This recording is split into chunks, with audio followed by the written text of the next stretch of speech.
Jason Isringhausen in the majors at the young age of 22. The right stuff, a breaking ball that breaks your back and a knuckle curve that gets you out. Carlos Perez, some call him crazy, some call him funny, but if you hit against him, you call him good. Two young guns. They'll duel in the Old Corral next on 9.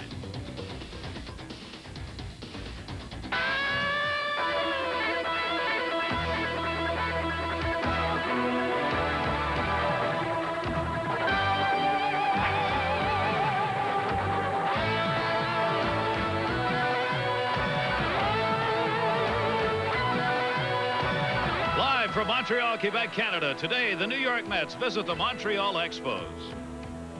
Mets Baseball 95 is brought to you by Bud Light. If you want great taste that won't fill you up and never let you down, make it a Bud Light.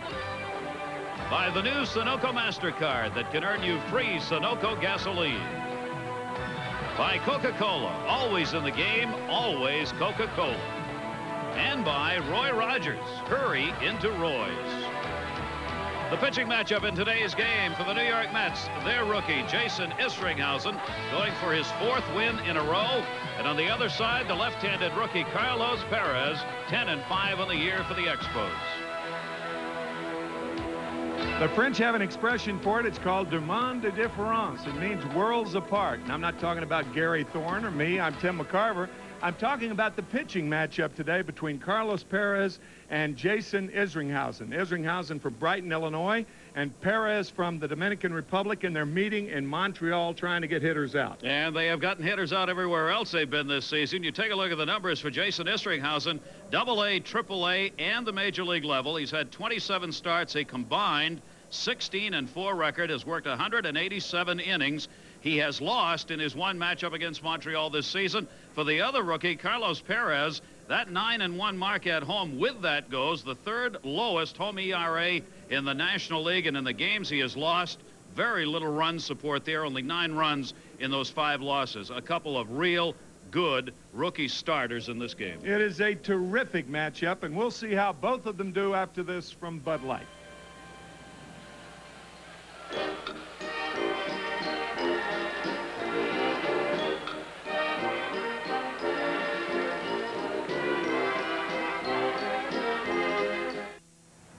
No, this is not the Forum.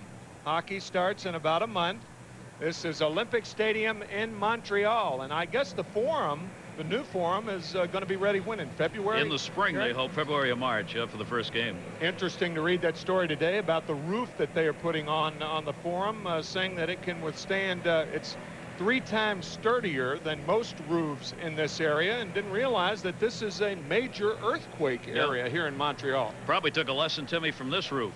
This has been a disaster. It used to open once in a while when you didn't want it to. Now they've sealed it shut, but it leaks. And as everyone here in Montreal's not fond of saying, their great-grandchildren will still be paying for this building in tax dollars.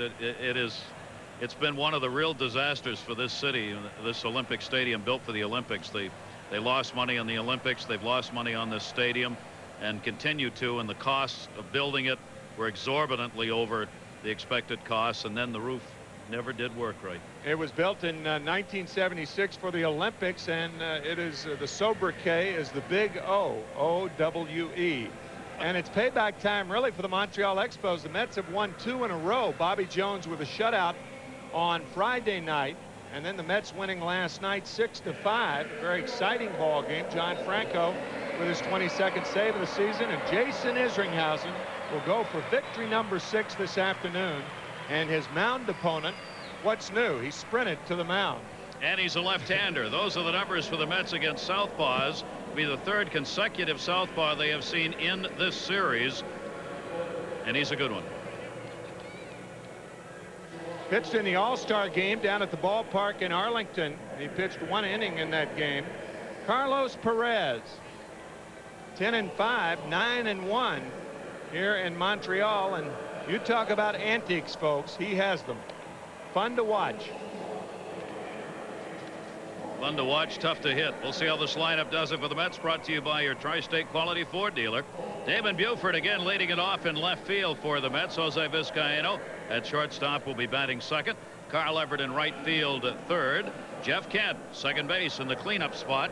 Chris Jones will be back at first base against the left-hander. Brian Thompson in center field sixth. Butch Husky at third base will bat seventh. Kelly Stinnett will start the catching, and Jason Isringhausen will be on the mound. Let's take a look at the defense for the Expos. Henry Rodriguez in left, Rondell White in center, Tony Tarasco, who did not start in last night's game. He did pinch hit, however. Sean Berry's having a terrific year. He's at third. Mark Grudzielanek, the shortstop. Mike Lansing at second. David Segui at first. And Tim Laker behind the plate. We're off to a better start than last night because I got Grudzielanek right. We can only continue it. The dimensions here at Olympic Stadium, or Stade Olympique, is 325 down the lines, 375 into left and right center, and straightaway center is 404 feet. The umpires for this afternoon's game: Jerry Davis behind the plate, Wally Bell at first, Terry Tata at second, he's the crew chief, and Eric Gregg in his 18th year is down at third. Dallas Green remembers 1980, the next to the last day of the season, when Mike Schmidt hit a two-run homer off Stan Bonson in this ballpark to clinch the Eastern Division of the National League, and they went on to beat the Houston Astros in a very thrilling National League Championship Series in 5 games, and they beat the Kansas City Royals in the World Series in 6, the only world championship the Philadelphia Phillies have ever won. And that was under the tutelage of Dallas Green, as Damon Buford takes ball 1 high. 1-0 to Buford. Good fastball from Perez, and the amazing thing about Perez, and Felipe Alou knows that, manager of the year last year, Perez from his home country, the Dominican Republic, but it's the control that Perez has. Change up and a bunt attempt, foul back, 1-2 to Buford. He only walks 1.7 per 9 innings, which is ranked third among all pitchers in the National League, so he doesn't give you the free pass. He has, however, won only 1 game in his last 5 starts. He's had a couple of losses and a couple no decision games, but as we told you at the top, he hasn't had run support in those losses. Change up gets Buford, tagged by Laker, 1 out.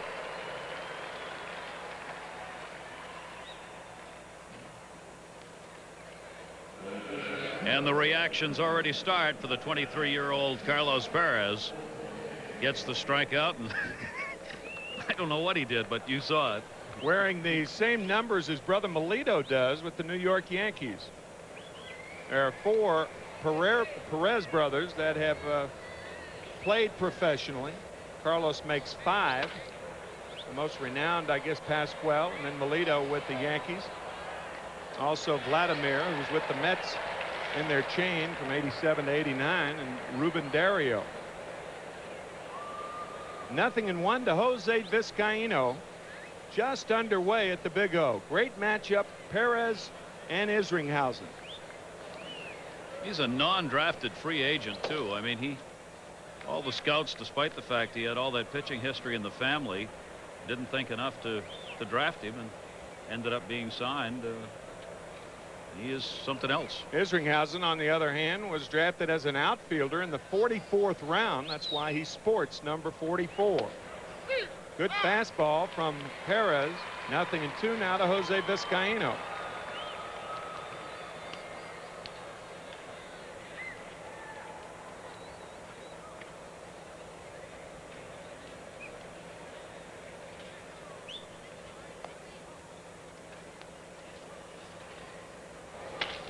Line to right field and foul. So still 0-2 to Jose.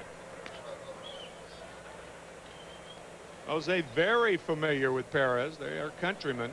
Vizcaino also from the Dominican Republic. Matter of fact, they have played on winter teams together.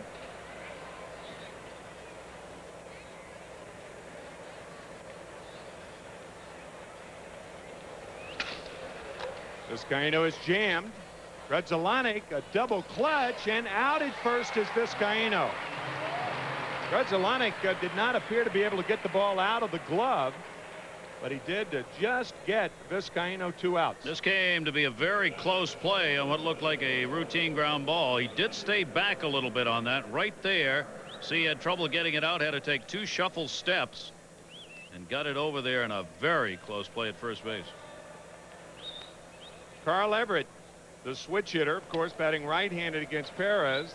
First pitch outside, ball 1 to Carl. You mentioned Perez. Look at the numbers on Everett.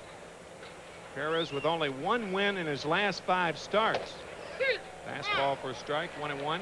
He has been bothered with a lower disc problem, similar problem that Edgardo Alfonso has for New York. Alfonso, by the way, will be examined this week in New York to see if surgery is necessary. A ball and 2 strikes to Everett.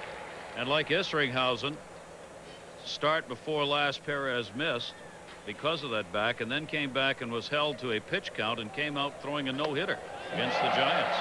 6 2/3 innings, and he has one going against the Mets. A perfect game, as a matter of fact. Expos coming up after this from Bell Atlantic.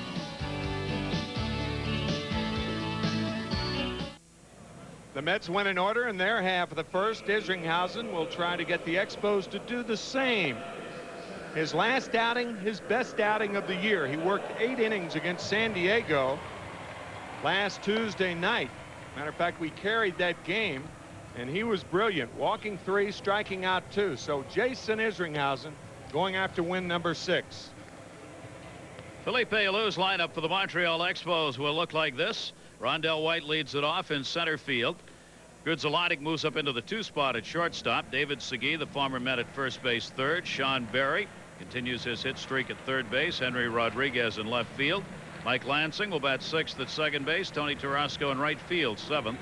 Tim Lakers doing the catching, batting 8th, and Perez will hit 9th.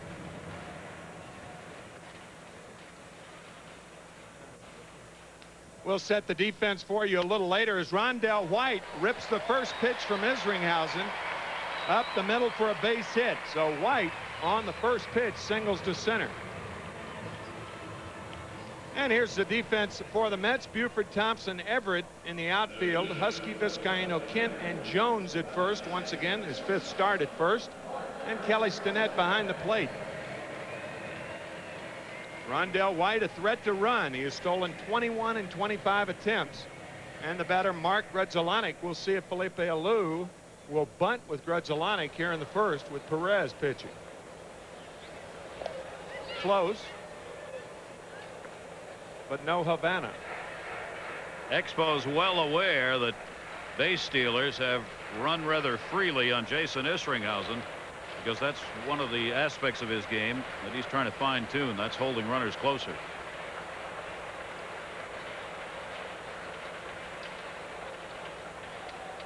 One of the best ways to hold a runner at first base is to make him wait. Hold the ball. First pitch inside to Grzelcyk. Mark, the batter in last night's game with 2 on and 2 out. In the bottom of the 9th inning, the Mets up by a run, and Grzelcyk hit a ball off the end of the bat off the glove of John Franco. Jeff Kent fielded it and threw to Rico Brogna. Brogna with a brilliant pick to end the ball game. Pitch out, and that's dangerous. Now the count 2-0. And almost wasn't a pitch out, Timmy. That ball was in over the plate, I think, but way up high. Almost a pitch in. Almost a pitch in. One of those that could have been hit. Kelly Stinnett or any other catcher. That'll drive you nuts, because that batter swings and you're stepping up to take it. Jammed. Kent. Vizcaino back to first, and the bobble was made on the throw. He actually didn't throw to first. He tried to, but the hard sliding White perhaps causing Vizcaino to bobble the ball. 1 out as Kent gets the lead runner. Good play by Kent here. Has got to move over and make that awkward throw back the other way. Actually got it there in time. There was a chance for 2 here if Vizcaino could get rid of that ball. They had a real good chance to turn the double play, but it popped out of his hand as he transferred it from glove to bare hand. That'll bring up David Segui, who had a 3-run homer against Isringhausen on the 15th of August. That led to the undoing of the young right-hander. Montreal won that game 3-1. So both young pitchers today 0-1 against their opponents. There goes Grudzielanek, and the throw by Stinnett, no way to get marked. He had a terrific jump. No question they're looking to run. His 7th stolen base, but again, Isringhausen forgot. He had thrown over a couple on White. He forgot here, though. He just never looked over. Grudzielanek got an enormous jump, because that's a pretty decent throw down there, but he's into the bag before the ball ever gets there. He didn't have a big lead. He just got a big jump.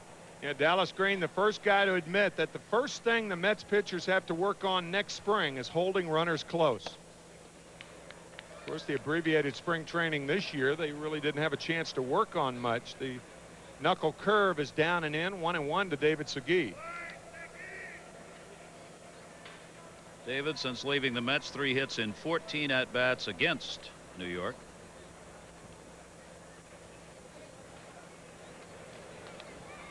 One of those, as we mentioned, a home run off Isringhausen. Low, ball 2, 2-1. Now, I know a lot of Mets fans are out there saying, well, if Segui's having such a good year, and he's having a terrific year for Montreal, why'd they trade him? Well, it's pretty simple. They had a numbers problem. Edgardo Alfonso, the Mets wanted to get him in at third base. Bobby Bonilla at the time was still a force, and not enough organizations had offered enough for Bonilla. So Segui had to be traded, forced to trade him, and nobody could have foreseen the type of success that he's having. Ground ball hard off the glove and body of Husky. Grudzielanek will try to score, and the throw by Buford not in time. Segui to second base, and it'll be a base hit. The ball hit Husky on the left elbow. 1-0 Montreal. And Butch Husky may be hurt. A ferocious hop on that shot down to third. He was worried about getting caught in the head on that. That may have caught a seam down there, yeah, between the dirt and the carpet. You're right, Gary. That's about the only time you get a ball that does that on this carpet surface, is if it gets on that little ridge. And when a ball's hit hard and hits that ridge, I mean, it is a rocket shot on the first hop. And that's what happened right there. The surprise was that the runner was coming home. That ball got out there to Damon Buford in a hurry. Look at that shot, though. Ooh. Then he kind of landed on that right wrist, trying to get out of the way of that ball. You can bet he got an elbow burn off the carpet. You can see the cutout area there where the dirt is. Obviously, you're going to have a seam and a ridge, because that dirt level is a little bit lower than the carpet itself. So you got a bump there, and that's where you don't want a ball to hit if you're an infielder. You look for one reason that Segui's having such a good year, and that's it. He's hitting the ball with authority the other way, using all parts of the field in which to hit. Here's Sean Berry. 1-0 Montreal. Ground ball up the middle. Vizcaíno on a great play, not in time at first.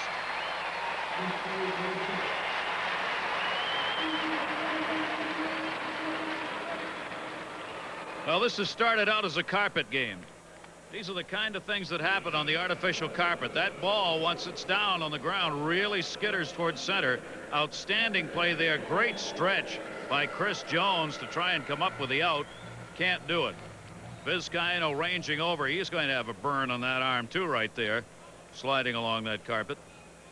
Left side of the infield's 2 for 2 in arm burns.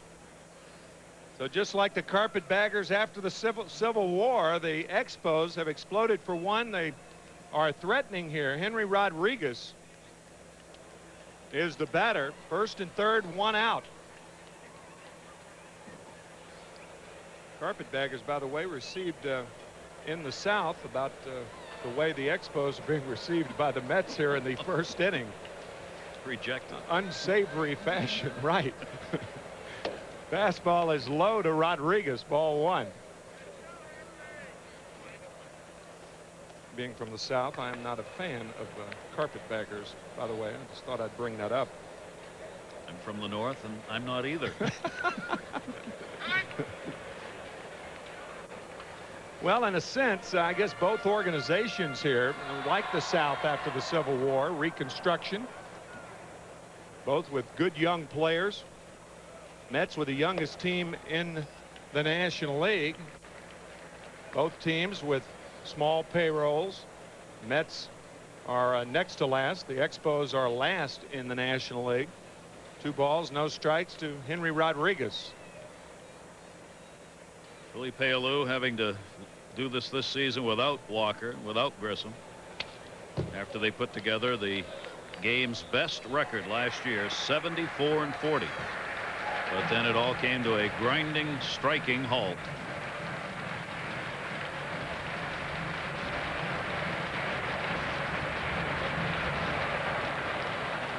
Dallas has had to rebuild as this year's gone along.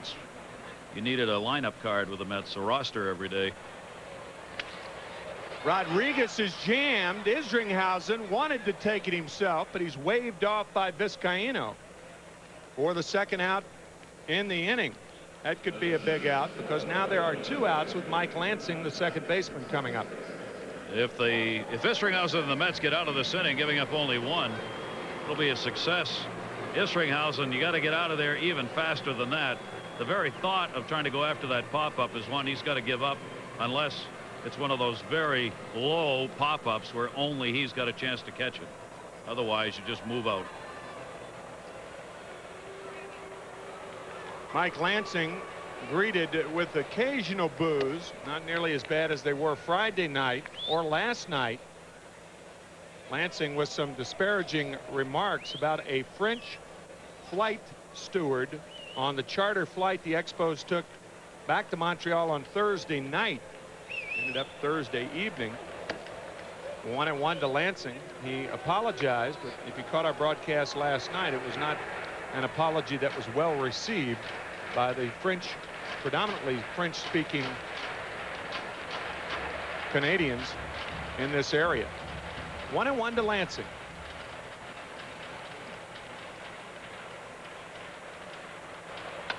Line drive, base hit, left field. Segui scores. It's 2-0 Montreal.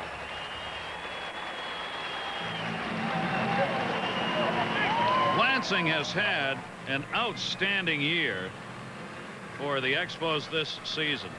That RBI being his 57th. He's set an all-time record now for RBIs by second baseman with the Expos, exceeding Delino DeShields' number, and he continues on. He's been one of their best clutch hitters, and he does it there with 2 down. So hit number 4 for the Expos here in the first, and Tony Tarasco the batter. Tarasco batting only .246 as he taps one towards short. Vizcaino will have to go to first to get Tarasco, but the Expos on the board. It's 2-0 Montreal. We're back after this from Sprite.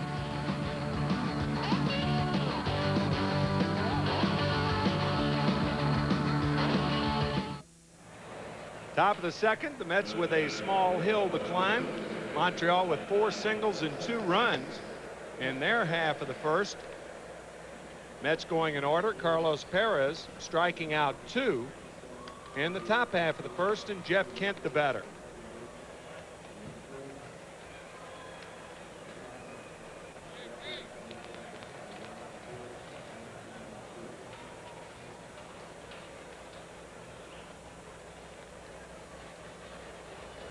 Mets have not hit well on this road trip, even though they're 6-5. Their pitching has just been superb. They're now, as a team, 3rd in the National League, and Kent promptly sends one to left field.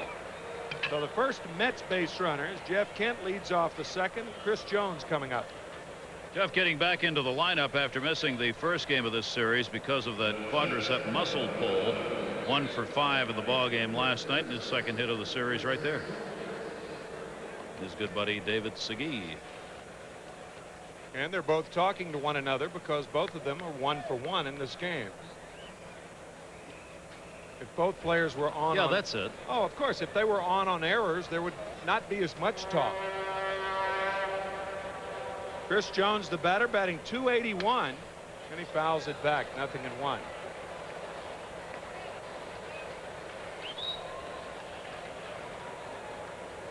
You know, in my experience in 21 years talking to first basemen, and when I was a first baseman and talking to runners, not one word meant anything.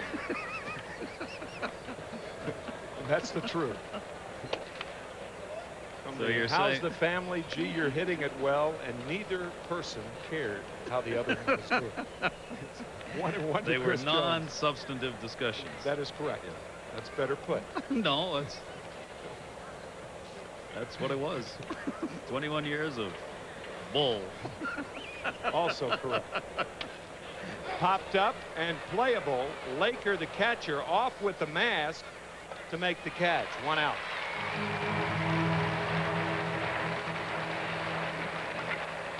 Now they have to discard 2 pieces of equipment. You didn't wear a helmet underneath your mask, did you? I did later on. Later on. After a couple of nicks on the coconut, that'll make you wear a helmet. But Laker, I mean, a catcher, what he tries to do, he tries to find the ball and then throw the mask. If you throw it prematurely, see Laker how he flips off the mask, now the hat to make the catch. If you flip it prematurely, you're liable to trip over it. Yes. The ultimate embarrassment for a catcher. Yes, yes. Ryan Thompson now. Perez has committed 3 balks on the year, and it's a rather foolish throw to first with Kent with the quadricep strain. You also, if you're on the bases against him, have to be aware he has 8 wild pitches. So he'll bury a few, and you can garner a base or 2 on him. Outside corner, strike 1 to Thompson.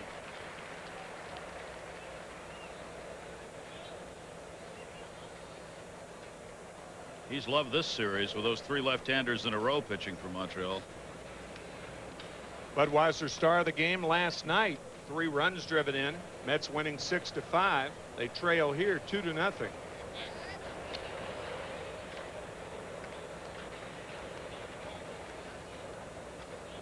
Even though he's left-handed, Perez doesn't have a particularly strong move for a left-handed to first base. It takes him a while to get that ball over there. He's fairly obvious about his throws. Now he hasn't shown us the good move yet, but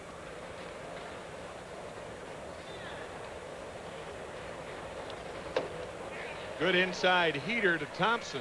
0-2 to Ryan. I don't know how he can see home plate over his right cheek. He got enough stuff in there to do 4 or 5 cement walls. It's like he's got a mogul stuffed in his right cheek.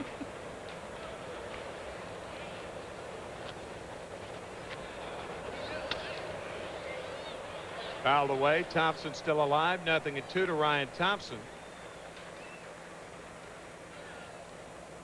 23 years old. Signing with the Expos in 1988 as a 17-year-old on the recommendation of his oldest brother, Pascual Perez, who was at that time pitching for the Expos. Might add, equally animated, and Melito with the Yankees is about as calm and stoic as Isringhausen. Very shy, actually. Melito Perez is a very shy person around the ballpark and when working. Change up, foul back, mistake there, but Perez got away with it. Still 0-2 to Ryan Thompson. You know, he does it all the time, and it's almost like the players have come to laugh with and at Perez. Look at him. He can't believe he got away with that, and then he can't believe he didn't get the out on it. I think the former rather than the latter. Yeah. That was a hanger right there. Thompson jammed up the middle. Double play ball is turned nicely by the Expos. 2-0 Montreal. Bottom of the second coming up after this from Nobody Beats the Wiz.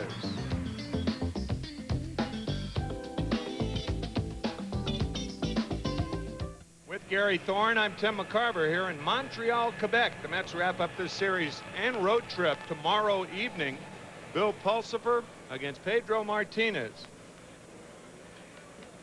Expos scoring 2 times on 4 singles in the bottom half of the first inning.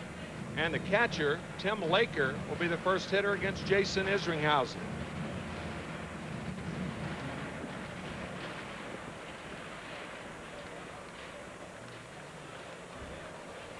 We are reminded that tomorrow will be the last game on artificial surface this year for the Mets.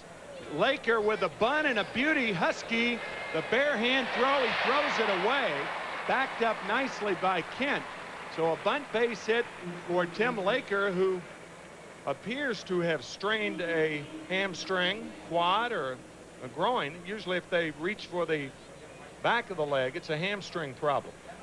Trying to extend the step a little bit as he was going down the line. I think's when he did it.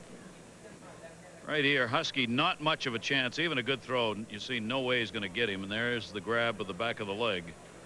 Right here, he's trying to stretch it out. And there it is. Got 2 strides before he hit the bag. And I think Darren Fletcher is coming in the game to pinch run for Tim Laker. So Fletcher, the pinch runner, that may be a first, having a catcher as a pinch runner. But of course you don't want to waste another player. That's why Philippe Ballou will go to another catcher who will stay in the game, and Laker writhing in pain there. Laker had not appeared in this series. Fletcher has been behind the plate as his day was going to be his day off. No more. No mas. Perez the batter. Fouls it off. 0-1 to Carlos Perez.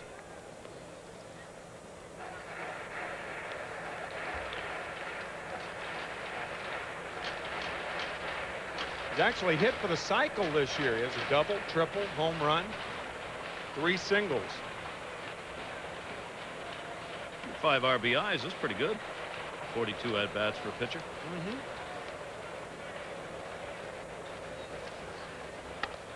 And the bunt's a good one. Isringhausen wanted to go to second. Fletcher cheating a little bit on that play, and because of that he makes it rather handily, and the sacrifice successful for Perez.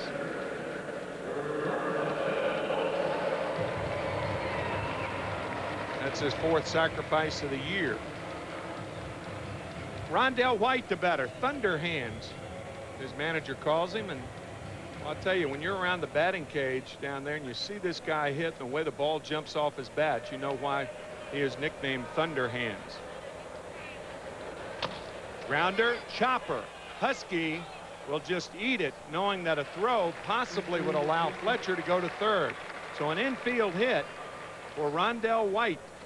Boy, we have had a collection of hits here worthy of reviewing on the artificial carpet. That one bounced off the plate.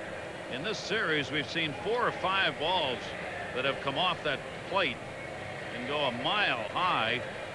No chance for Husky. He just wants to make sure that Fletcher doesn't move down to third.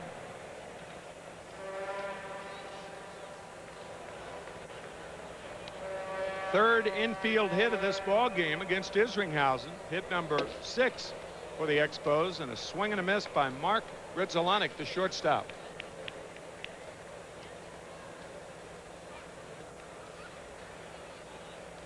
But the only area that he hasn't done well in this season, Grizzolonic, getting people home. He's got a meager .204 average with runners in scoring position this year.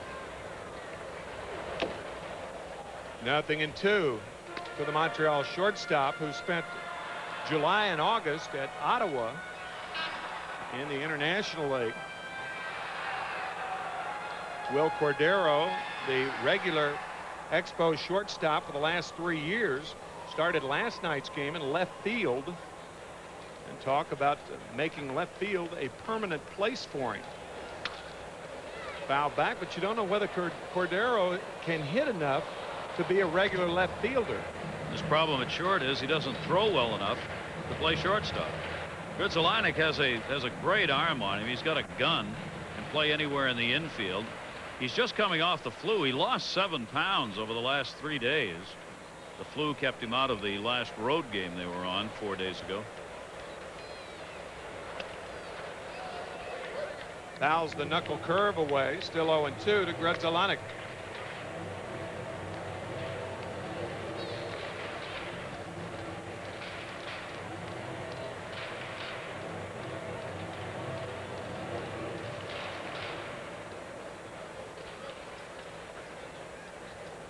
Two on, one out here in the second. 2-0 Expos. Breaking ball. See you later. First strikeout for Isringhausen. 2 out. David Segui coming up. Really tied him up again. He came in twice with that knuckle curve ball. Grudzielanek, you see him flinch on that. He wasn't expecting that pitch and could not get that bat into position to swing on it.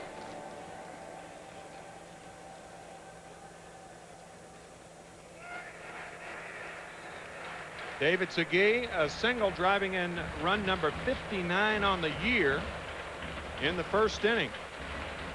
So David 1 for 1. And he fouls it back. David has now taken the team lead in RBIs with Moises Alou out of the lineup. Did pinch hit, but he's got a shoulder problem, torn muscle in the shoulder, and David went by him with the RBI in this ball game. 59 RBIs, leads the team. Yeah, in last night's game, Alou, the pinch hitter with 2 out and the potential tying run at second base. Dallas Green going against all conventional wisdom in baseball, putting the potential winning run on base, but Grudzielanek made the last out.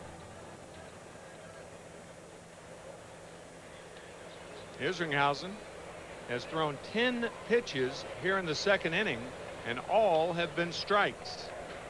0-1 to Segui. Sure. I know, my fault. 1-1 to Segui.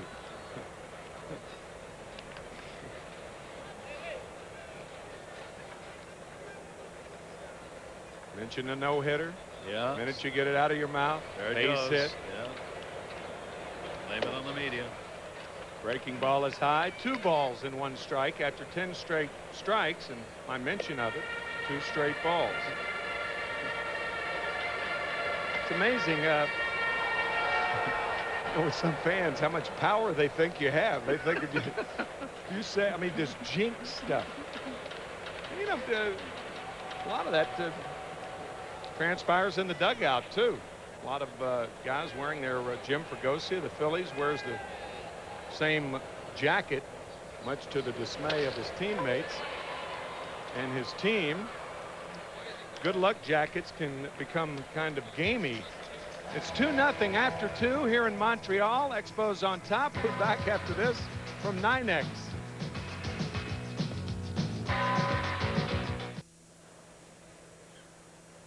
Two nothing Expos here in the top of the third inning. The Expos have stranded 2 against Isringhausen. The Mets have only 1 hit as Carlos Perez has faced the minimum through 2. Bottom of the order, Butch Husky, Kelly Stinnett, and Jason Isringhausen. We mentioned earlier about Perez in that last start having a no-hitter and still being taken out because he has the back problem, and they wanted him held to a pitch count. We think he's probably going to be held to a pitch count again today of somewhere between 80 and 90 pitches. Not sure, but that's the way they started this game anyway. Inside, the fastball misses. Butch Husky, 3 home runs on the year. Had 3 walks in last night's game. Change and a beauty there. 1-1 to Husky.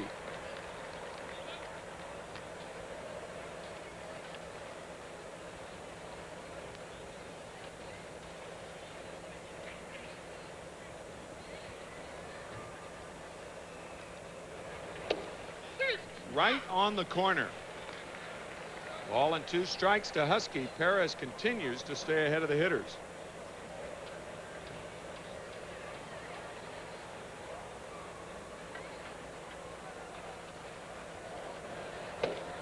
Just missing. 2-2.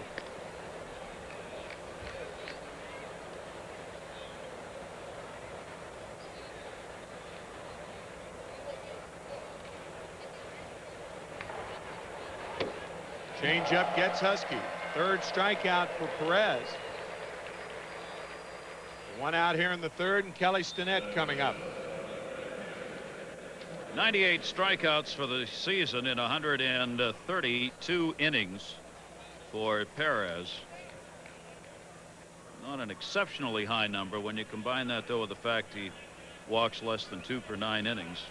That's impressive on the ratio. Had a career strikeout high against the Mets his last time, as Kelly Stinnett rifles one to left center, short hopping the left center field wall. So Kelly Stinnett with his 8th double of the year and hit number 2 for the Mets. Kelly came up looking that time. He was ready on that first pitch. Obviously had decided as to what he thought he was going to get from Perez, and got it. Wow. Fastball at the knees, right over the middle of the plate. One hop the wall. Isringhausen, his first hit against Montreal's Butch Henry on the 15th of August. He's the batter, batting .222.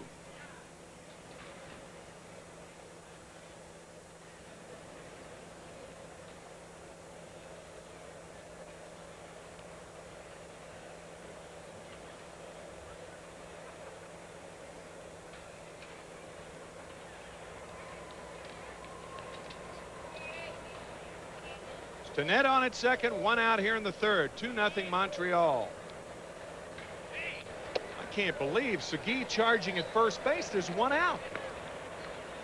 Now he's looking to the dugout and he's pointing out there, and I think Segui thought it was nobody out. Why in the world are you charging? What's the advantage of getting a runner from second to third? David probably thinking those short naps are great. Thank God he didn't hit the ball. 0-2 to Jason Isringhausen. He'd come in 3/4 of the way. He was right on top of Isringhausen, who took that big cut. You know, Isringhausen was looking down there, just delighting in the fact he had all that room at first, but he couldn't get the bat on the ball. So is he down on strikes? 4 strikeouts now for Perez. We mentioned the strikeouts back on the 16th of August. He struck out 8 Mets, career high. See that movement? He keeps that ball down low, and you know when he's got a strikeout. There's a dance somewhere on Crescent Street named after him. I know it. Or there will be. There will be. Damon Buford, the batter.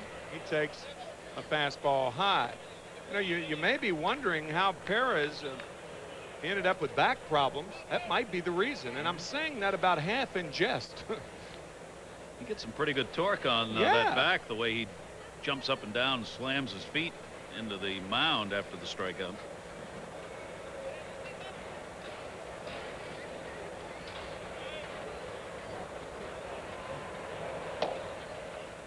Low, ball 2, 2-0. Now you can see it coming in about 5 years, the Carlos Perez exercise video. Just outtakes from ball games. Right, right.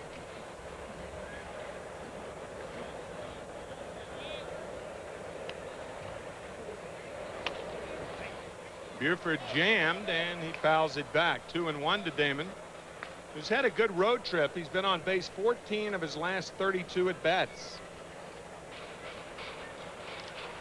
After sitting a lot of this road trip with these left-handers pitching, he's had the opportunity to come in and again get consecutive starts in these 3 games.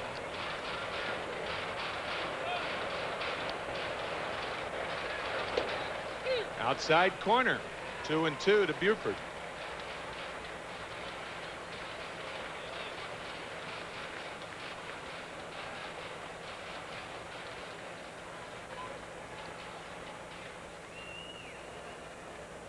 Stinnett on at second, 2 outs, 2-0 Montreal here in the third.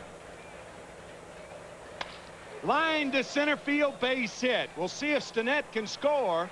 Rondell White with a poor throwing arm, and Stinnett scores. 2-1 Montreal as Buford delivers. Good piece of hitting by Damon Buford. He's not 100% running. He's limping his way down to first base, kind of hopscotching along, but he still hit the baseball hard. So the Mets get a big 2-out hit right there. Something else they've done on this road trip that they hadn't done much of this season. 2-out hits. Perez this time again getting one over the middle of the plate.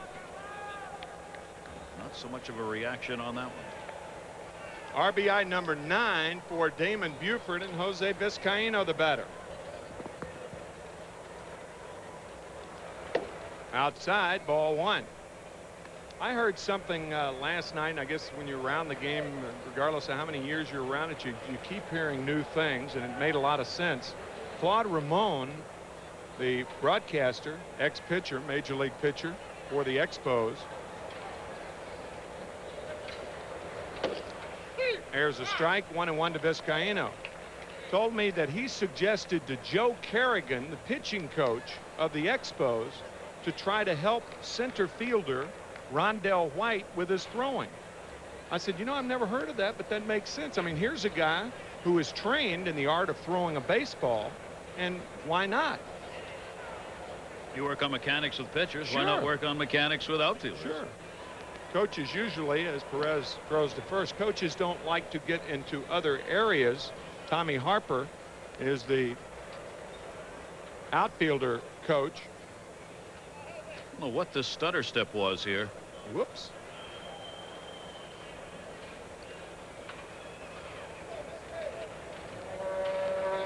Johnny Mathis, not knowing my right foot from my left, my hat's from my glove. He was almost misty.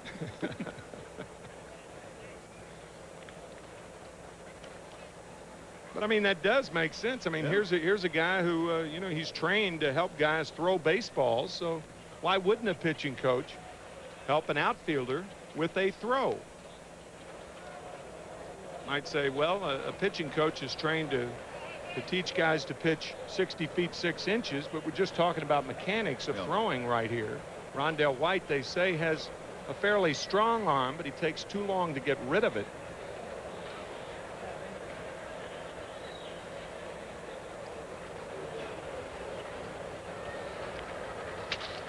Line drive, base hit, left field. So Vizcaino exchanges a bat for a hit. Buford stops at second. Third hit of the inning for the Mets. 2 on, 2 out. Carl Everett coming up. Splintered the bat on that one. A real good series for Vizcaino now. That's 5 hits in 12 at-bats for him as he continues his magnificent season. Watch the bat on this, though. Right in 2. But he got enough of it on the barrel. Put it over the shortstop's head. Where's Vizcaino's card? Let's see. That hit makes it worth about 22 cents now. I got it right here. I know I had it. Hit deep to left center.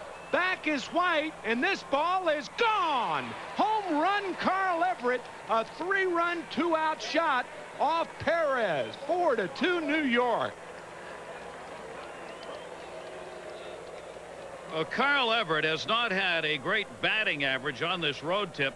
220 coming into this game, but Everett leads the Mets on this road trip in RBIs. He now has 12 RBIs on this road trip, so virtually every hit he's had has been one that's resulted in driving somebody across the plate. Boy, he launches this one, his 11th home run of the season. Talk about discombobulated. Perez, thinking that there were runners still on, went into his stretch and now has righted himself. All runs scoring with 2 outs here in the 3rd inning. 4-2 New York. Carl Everett strutting around like Chad Everett. Home run number 11 for Carl. Change up misses. Ball 1 to Ken, who singled in the 2nd. Everett hitting that right-handed for Carl Everett. That is the 6th home run right-handed. 5 left. Extra base hits, you see, those he's picked up this season since joining the Mets. And for Perez, he's given up 15 home runs, and they've all been hit by right-handed hitters. And he's made mistakes in this inning. That's another pitch that's laid right out over the plate, about knee-high, and in a line shot over the wall.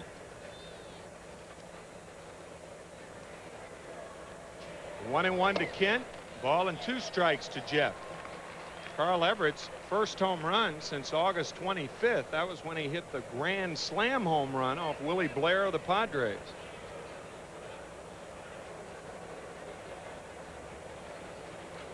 Carpet burn, I would expect, is what putting a little salve on there for Vizcaino. Outside, 2-2 now to Jeff Kent.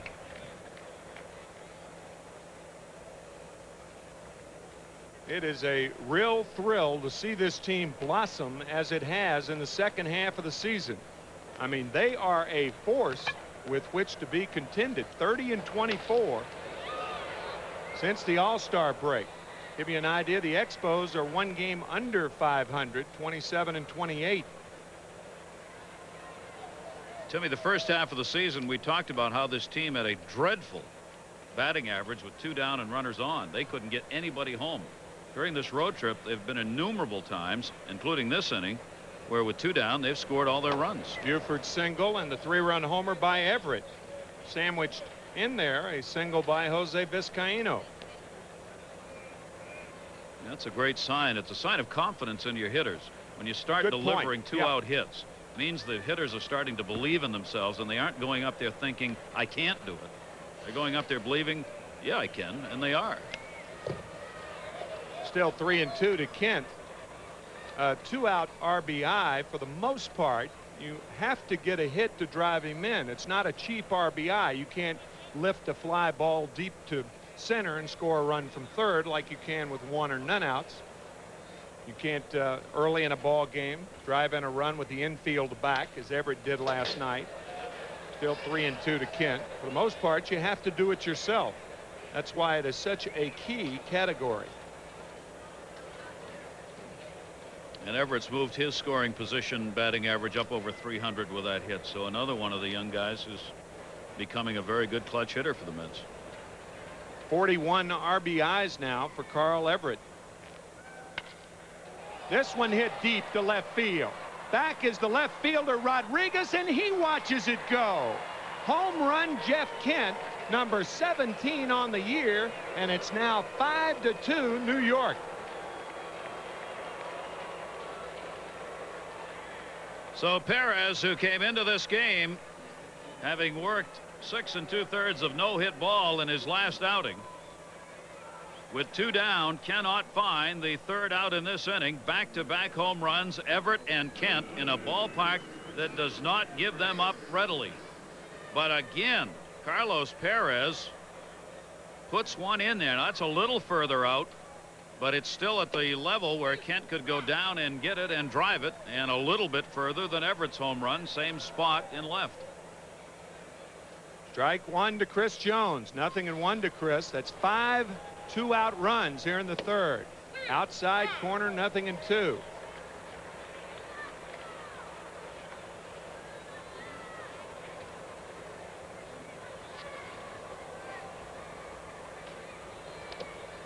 In the dirt. 1-2 to Chris Jones. And Gil Heredia, the right-hander, up and throwing for Montreal. As a fan, I really love seeing what's happening here at the latter part of the season, overall with the Mets, obviously, but the people who are doing it are going to make the decisions even tougher for Mets management. You got Jeff Kent, who remains somewhat of an enigma on this team. Yeah. You're going to move Alfonso to second base and take him out of there when he starts hitting the ball long late in the year. You got Husky driving the ball at 3rd. You got Vizcaino, who's already got a job that someone's got to take away from him. Well, there were antics earlier by Perez, but not here in the 3rd. It's 5-2 New York. We're back after this from Federal Express.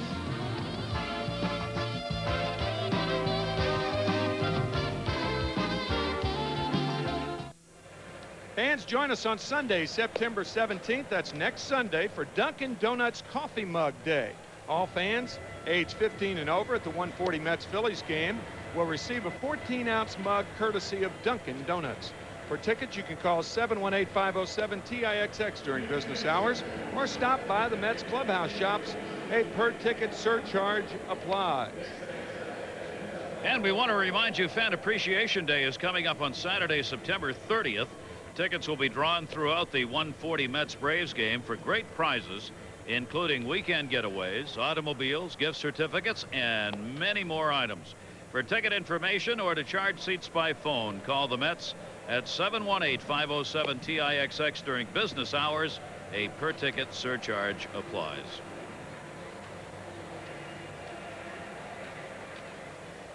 Well, those cards went up at their holding Mets cards. Carl Everett with a 2-out, 3-run homer. Jeff Kent with a solo shot. Got the tag of his cap sticking out and doesn't care. Not at all. Read him and weep. Got him. Don't need him. Been there, done that. Sean Berry leads it off against Jason Isringhausen. Jason staked to a 3-run lead, and Berry pops it up and out of play. 0-1 to Berry, who had an infield hit back in the first, an inning in which the Expos scored twice. 12-game hit streak for Sean Berry now. Just can't get this guy out of late. That's why he's hitting in that cleanup spot, and he's gone 5 for 9 in this series against the Mets.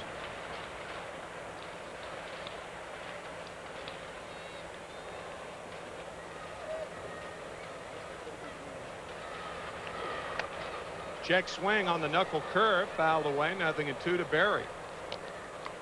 Maybe we got to mention, we talked about Carlos Perez and the antics and everything, and it appears to be a lot of fun and all that. But when things start going bad, you put yourself in danger of not being the same when things are going bad as they are when things are going well. It's a precarious situation you put yourself in, and don't think the opposing players don't salivate a little bit more when they can beat a guy like Perez. And maybe say a couple of things sure. on his way by. Yeah.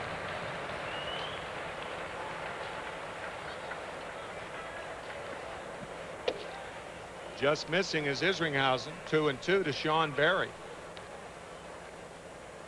A couple of guys who are pitching the next 2 games here, and Perez in this one, and Martinez is going to be pitching tomorrow. Pedro Martinez have generated some conflict in games. Ground ball left side. Husky throws out Berry. 1 out here in the third. 5-2 Mets. Yeah, for different reasons, Gary. Yep. I think Perez from his antics, and Martinez from coming inside to him, has already earned the reputation as being a headhunter. He's had, I think he's up to 4 brawls that have been instigated. 3 last year, 1 this year, as a result of batters that he's hit and generated. Some guys getting thrown out, including himself. Inside to Rodriguez. 1-0 to Henry, who popped to short his first at bat.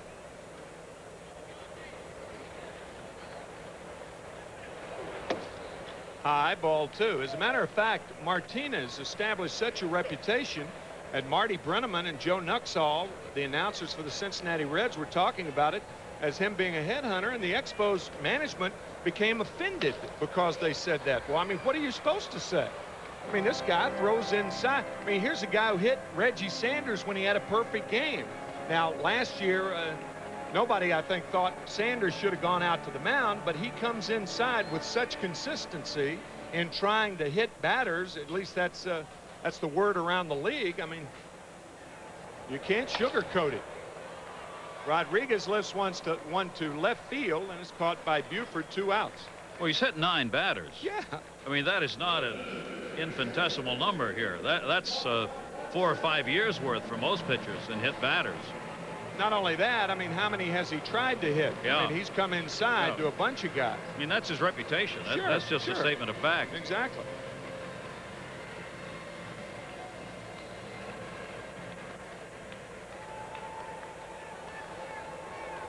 Mike Lansing with 2 out and nobody on. 0-1 to Lansing.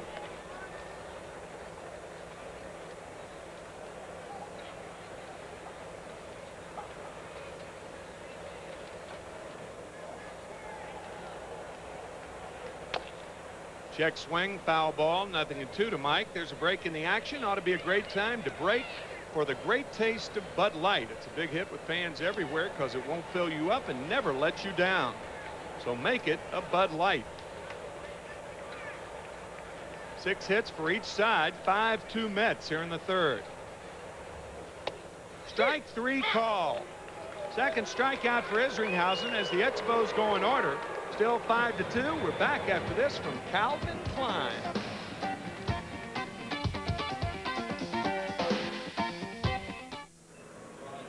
The separatist movement here in Quebec taking effect even at Olympic Stadium as we speak. And in for the play-by-play, here's Gary Thorne. I'll let you handle it. That's going to be the final vote right there. All right, we go to the fourth inning. A 5-2 lead for the Mets. 5 runs, 6 hits for the Mets. 2 runs, 6 hits for Montreal. Carlos Perez, no walks, 5 strikeouts. Ryan Thompson drills one to left field on the first pitch. Rodriguez will haul that one in, but Perez is getting hit hard.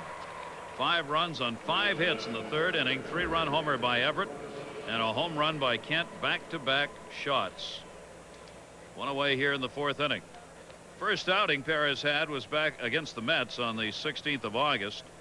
He gave up just a run on only 3 hits, striking out 8 against New York, but the Mets won that ball game. Bill Pulsiver getting the shutout and a 1-0 win. Perez here down by 3. Butch Husky hitting at 235.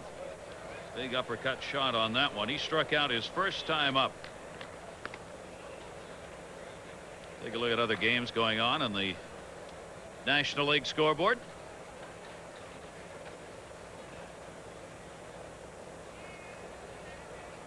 That National League Western Division race, the Rockies and Los Angeles both winning, so they've remained tied in first place for the lead there. All eyes will be on that Braves-Marlin game tonight. Greg Maddux going for his 17th consecutive road win.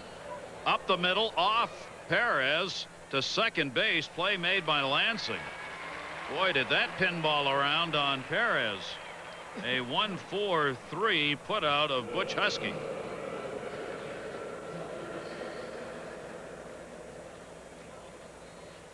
Perez appears to be all right. Mentioned in last night's game that Branch Rickey used to say luck is a fact, not a factor. It was certainly a fact right there. That ball caroming off the leg of Perez. Otherwise a base hit for Husky. 2 down, bases empty. Kelly Stodetto had a double and scored. His last time up takes the strike.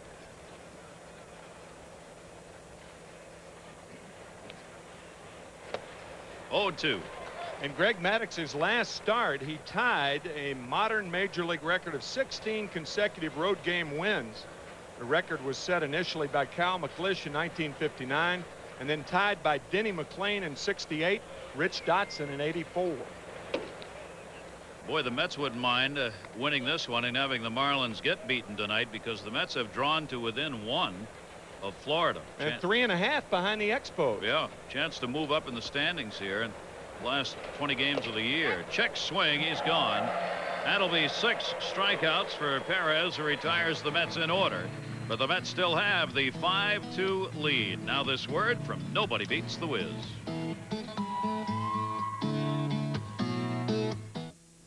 Mets trying to make it 3 in a row, have the 5-2 lead here. This game is being brought to you by Nobody Beats the Wiz Home Entertainment Centers and by your Tri-State Toyota dealer. I love what you do for me, Toyota. Delighted to have you with us on this Sunday. Gary Thorne, Tim McCarver here in Montreal. It has been a struggle at home for the Montreal Expos. They are 17 losses in their last 23 home games, and they have lost 5 of their last 6 overall. So their chances at a wild card spot are disappearing quickly. There's 6.5 games out of that wild card spot right now, and they've got 7 other teams in front of them. And speaking of home games, the Mets return home on Tuesday night against the Houston Astros, and then the Phillies follow the Astros into Shea. Still plenty of seats available, obviously, but this team is a much improved team than you folks saw at the beginning of the year. They are something to talk about. Different names and a different level of performance. Yep. Tony Tarasco hitting at 246, grounded out his first time up. Punches that one. Center field. Ryan Thompson started back, will drift in under it and puts it away.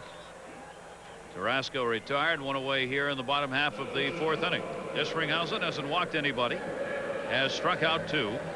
He's got a 2-0 mark on the road with a very impressive 1.88 road earned run average. Chance to win his 6th of the season. Toyota American League scoreboard. The Indians, of course, have already wrapped up their division. They're just trying to see how many they can win. Breaking ball taken inside by Fletcher. Laker started this game behind the plate and had to come out. Pulled a muscle as he ran out a single. Fletcher came on as the pinch runner and has stayed in the game. Isringhausen's delivery is hit in the air deep to right center field. Thompson going back, way back. It's off the wall. Into second base, bobbled by Thompson, but he'll stay at second. Fletcher, a 1-out double.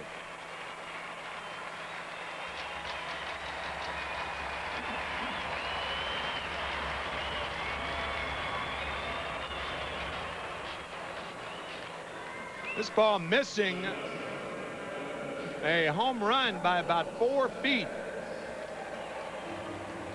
See both hitter and pitcher looking, one with dismay, the other with delight. 17th double of the season for Fletcher. Isringhausen now with 1 away.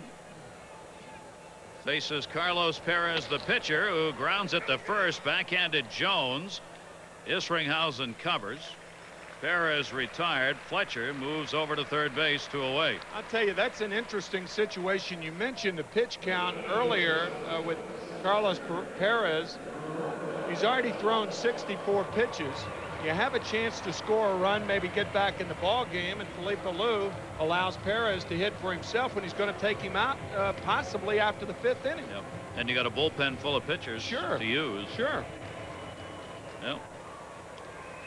2 for 2 in the ball game, and 284 on the season. Center fielder Rondell White, 23-year-old, takes the pitch up high. Runner on at third, 2 away. Expos picking up a couple of RBIs in that first inning. David Segui and Mike Lansing had the RBI singles. Mets responded with the 5 runs in the third to take the 5-2 lead. Up high with a knuckle curve. 2 balls and no strikes on White. White has done real damage against the Mets this year. He's batting over .350 this year against the Mets, and he's had 5 hits in this series, 5 for 9. 2-0 breaking ball, catches the outside corner, 2-1. 271 career average coming into this year for White. He's above that now at 284 and only 23 years old. 2-1 delivery by Izzy is chopped towards first base. Jones plays it foul. 2-2.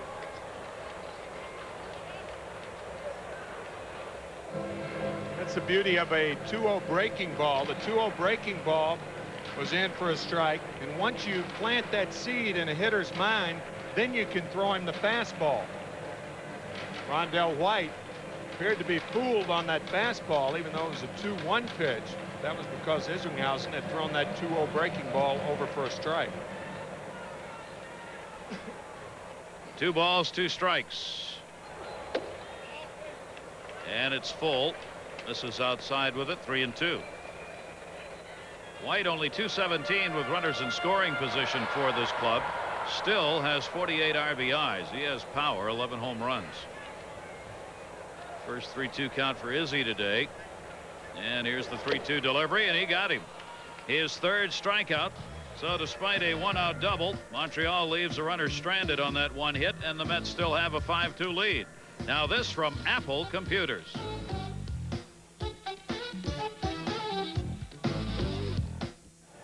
Sunday afternoon here in Montreal. Gary Thorne, Tim McCarver, delighted to have you with us, and hope you're having a good Sunday afternoon. So far the Mets are.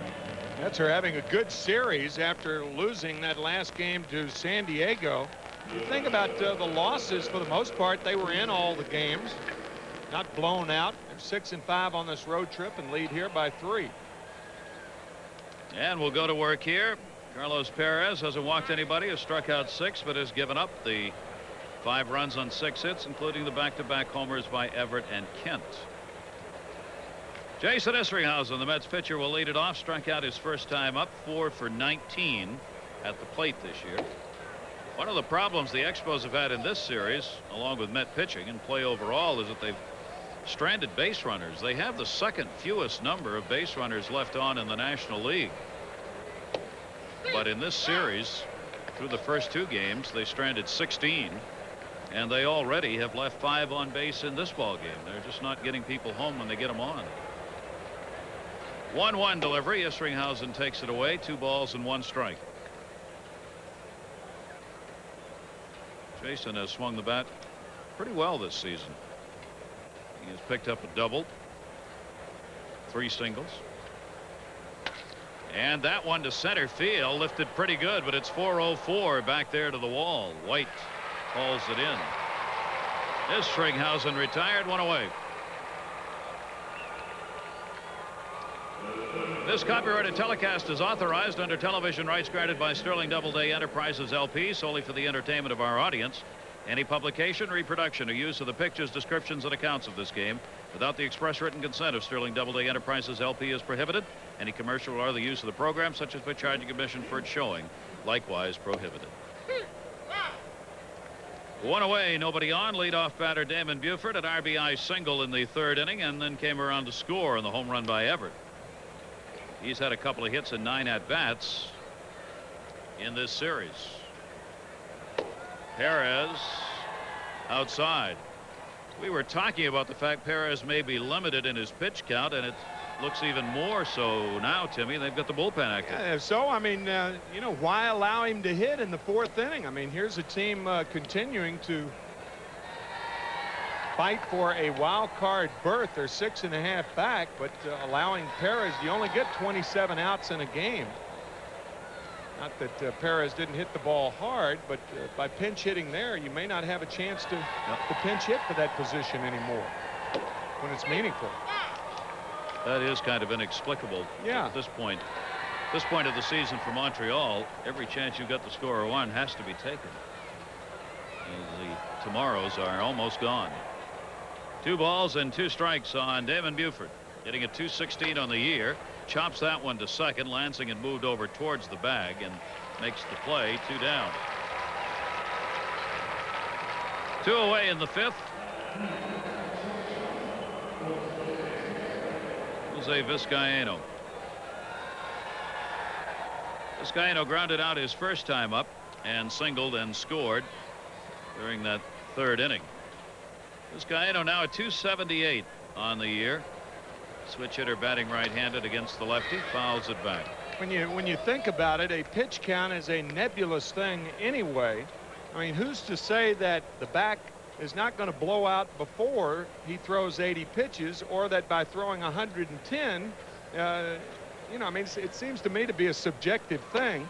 And this has always been the case in baseball, where a doctor really doesn't say, well, I think he should go. You never hear a medical guy say that I think 80 or 90 pitches is right. You hear a pitching coach and a manager, and how are they really qualified medically? This will be his 76th pitch right here. Chopped to short. Grudzielanek on the 2nd hop makes the play. Good inning for Perez as he retires the Mets in order, and he has set down the last 7 that he's faced, but the Mets lead it by 3. Now this from your Tri-State Toyota dealer.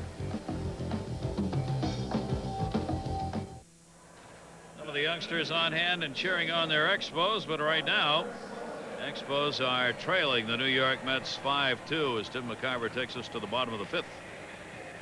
Mark Grudzielanek, the shortstop, will lead it off as we take a look at the new Dodge quiz. Deion Sanders' first Major League Baseball game was on May 31st, 1989. What current manager was Deion's manager that day?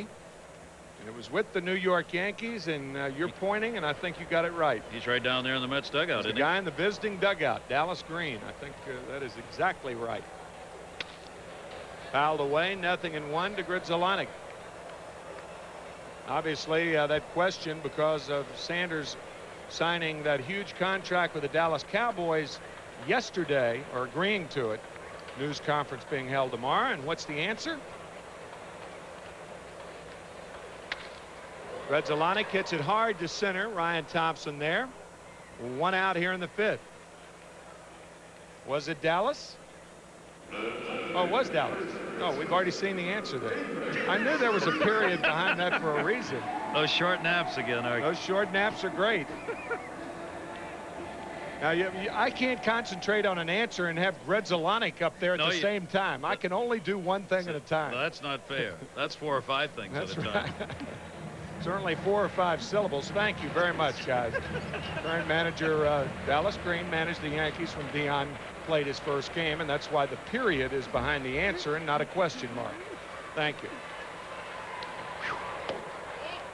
David Segui takes the knuckle curve inside. 1 ball, no strikes to Segui. You know, I heard this morning we were talking about Deion Sanders' deal, which I guess at the press conference tomorrow will be finally put out to the public. But apparently he's going to be allowed to continue to play baseball.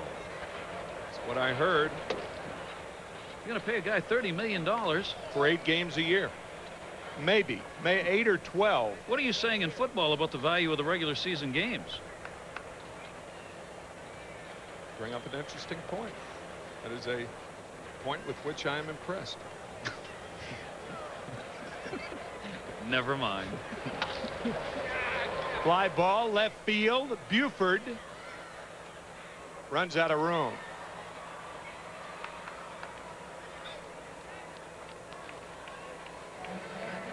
Here you see Deion, some of the accomplishments that he's had. Super Bowl, World Series, only person. NFL Defensive Player, 94. World Series numbers, 92. Dallas will be his 7th team in 7 years as a pro, baseball and football.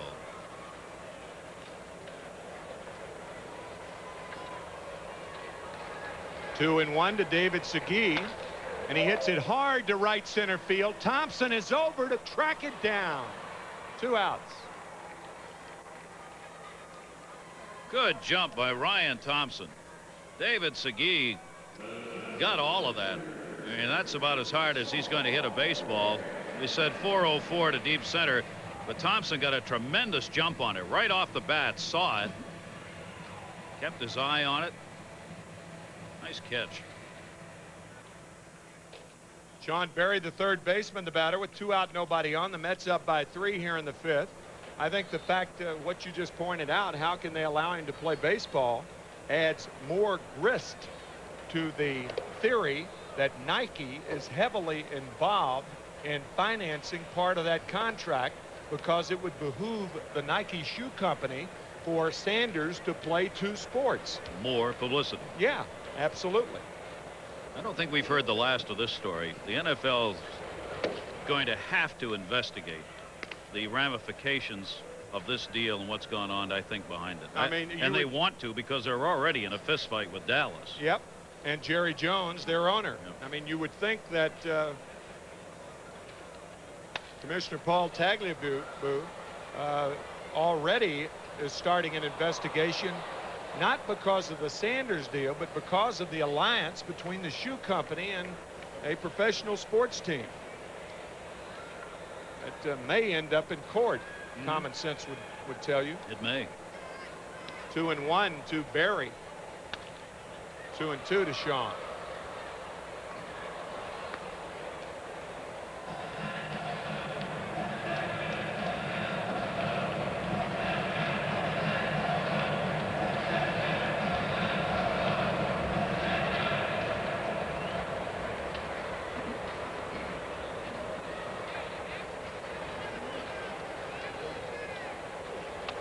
Breaking ball is low. Full count to Sean Berry. Expos took the lead in the first inning with 2 runs on 4 singles, and the Mets with 5 runs in the third, all scored with 2 outs. Big blows, a 3-run homer by Carl Everett and a solo shot by Jeff Kent. Popped up. Kelly Stinnett. Butch Husky, and it's Husky backpedaling to make the catch. After 5, it's 5-2 New York. We're back after this from Federal Express.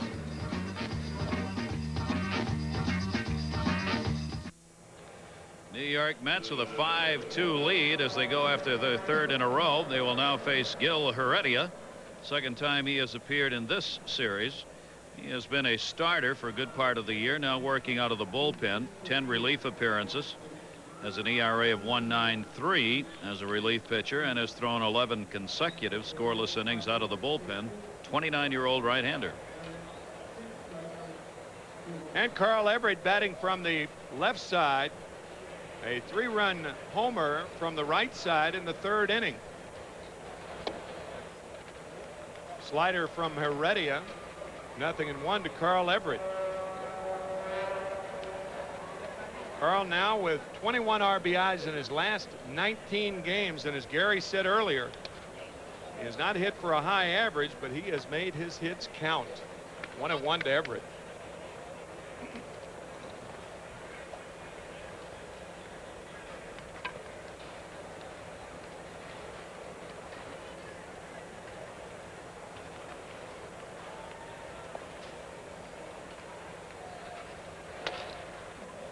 Base hit left field by Sean Berry. Everett's going to make it at least to second. Fielded by Rodriguez. And Carl Everett, after the homer, has doubled the lead off the 6th inning. Carl Everett, who's making all his starts in right field because of the tremendous throwing arm that he has thus been given the opportunity to play in virtually every game. He's not one of those outfielders being moved around in outfield position, so a real chance for him to show here at the end of the season what he's got. And what he's got is a potent bat and big hits. Double number 11 after home run number 11, and Jeff Kent the batter. Nobody out here in the 6th. 5-2 New York.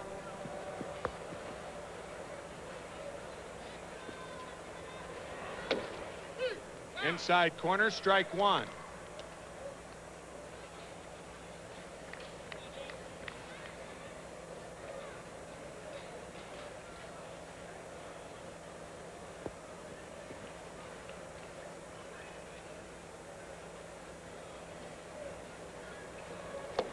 Good slider from Heredia. 0-2 to Jeff Kent.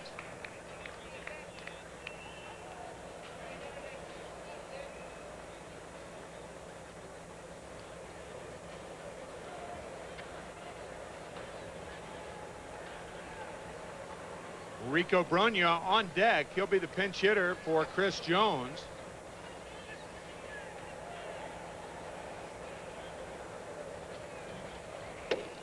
Going to add his strong glove to your defense, so you might as well use the left-right combination here. And that's what Dallas Green is doing with no one warmed up for the Expos. 1-2 to Jeff Kent.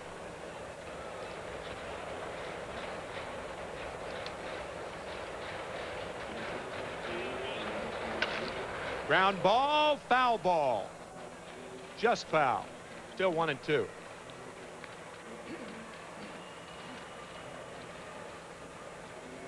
You know, thinking further on this Sanders deal, you wonder if a contract like that is going to make him happy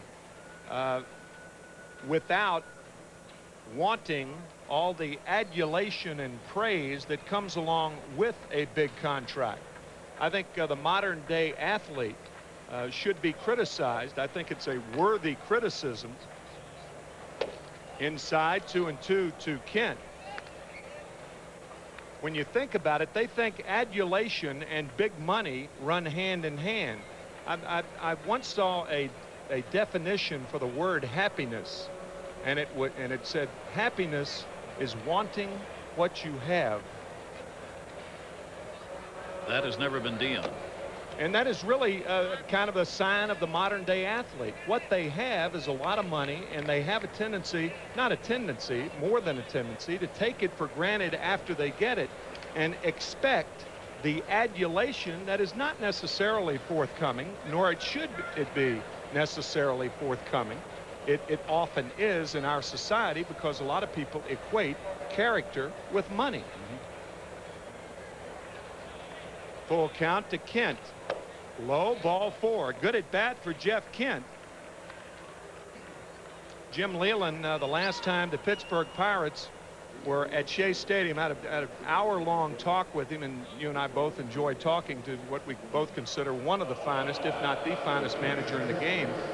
And he said, talking about Barry Bonds, Bobby Bonilla when they were there, and how he tried to treat them the same as everybody else. And he told Barry Bonds one time, he said, you know, Barry, because you're the best player, the one perk that you get on this team that nobody else gets is that you make more money than they do. Other than that, you're the same as everybody else. Rico Brogna's first at bat, 0-1 to Brogna. They certainly don't view themselves that way. Bonds for one, Deion Sanders for another, and I think many of the superstars, high-salaried players, expect far more than that one perk. Yeah, they expect the money, but they want the groveling and the bootlicking to come along with it. And hey, when you're talking about dignity, it's just not the case. It's 1-1 to Brogna. Well, again, from any sensible person. Now, collectively we are, we talked about the fabric of our country and society and all that sort of stuff. There's too much of an emphasis on athletics, whether it's little league ball or organized college athletics. Line drive off the glove of Heredia, and he had only one play, and he gets Brogna at first. An adventurous play for Gil Heredia as the runners move up 90 feet. Ball hit fairly hard by Rico Brogna. Rico does not have great speed going down the line. That's why Heredia had the chance here. Heredia won, able to knock it down. Only he can make the play here, though. Watch as he tries to pick it up, bobbles it once, still gets the underhand flip in time to David Segui.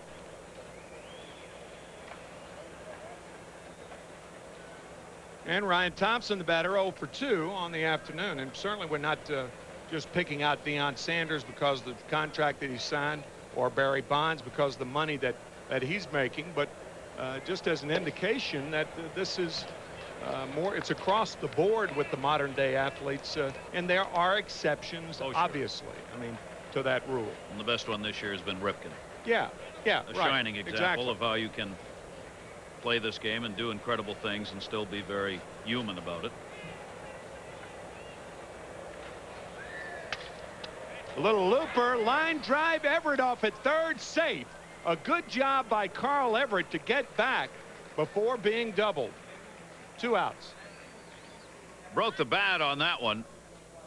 Ryan Thompson with the infield drawn in. Lansing way in. Heredia's pitch riding in here right off the fists. Everett started towards the plate on that. That's why he had to go back in on his belly to get back to third. Probably a wrong first move there for Carl. That's just something he's got to work on. In that situation, he doesn't want to be going to the plate. If the ball goes through, he scores easily. He wants to be avoiding that double play, but he took a step towards home, and that created the risk. One of the greatest athletes of our time, Jerry Rice with the San Francisco 49ers. It seems like with the more publicity he gets, the more money that he makes, the less he says things. All he does is work harder to try to be greater. I know of no more athlete who goes and makes himself even better with the more success that he has. What more can he do? What keeps driving this man? But he does it. Seems like the genuine will to succeed with a guy like Jerry Rice is so evident. Well, it's why you can't buy a championship. Right. You cannot go out and buy with money players who want to win. If they want to win, they want to win no matter what you pay them. The Yankees have proven that. They haven't won since 1981, and nobody spent more on contracts than Steinbrenner over that time. It doesn't work. You can go out and buy a lot of talented players who want to win. If you can do that, you'll have a winning team. But it's not because you spend a lot of money. It's because you spend it on guys who have that will. 2-2 to Husky, and it's an arguable fact that last year, had the Dallas Cowboys had Deion Sanders, would they have beaten San Francisco? Possibly. I mean, that's certainly an exception to what we're talking about here. Would they have won the Super Bowl? Possibly.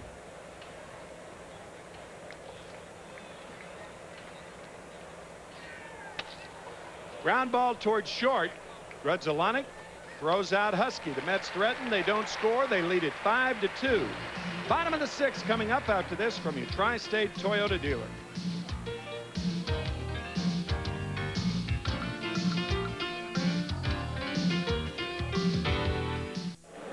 5-2 Mets, bottom of the 6th inning. Jason Isringhausen, after giving up 2 runs on 4 hits in the 1st inning, has held the Expos scoreless over the next 4 as Rico Brogna stays in the game, obviously, at first base. Each side with 7 hits. This has been an errorless game thus far. Bottom of the 6th inning, Henry Rodriguez leads it off. Beauty and the Beast here in Montreal.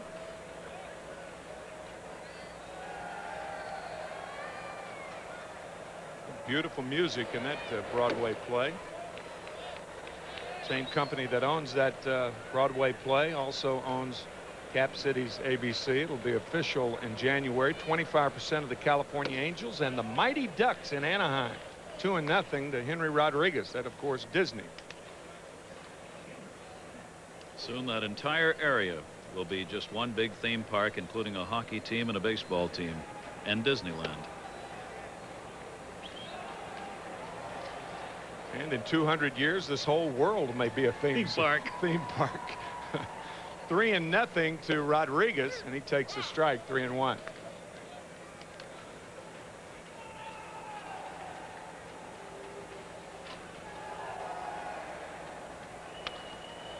Henry knew he was getting the fastball, but he fouls it back. 3-2 to Henry Rodriguez here in the 6th inning.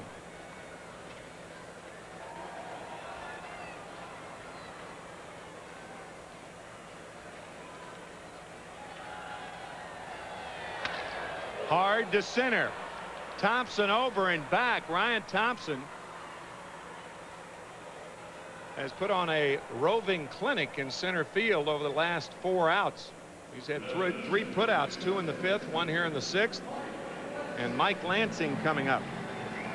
Tell how hard these balls are being hit, just how tough it is to get a ball out in center field or in the power alleys even here. It's a long way because the ball tends not to carry and to kind of die out there, and they just don't travel far in center. Mike Lansing 1 for 2, an RBI single in the 2nd inning. Make that the 1st inning, and he takes ball 1.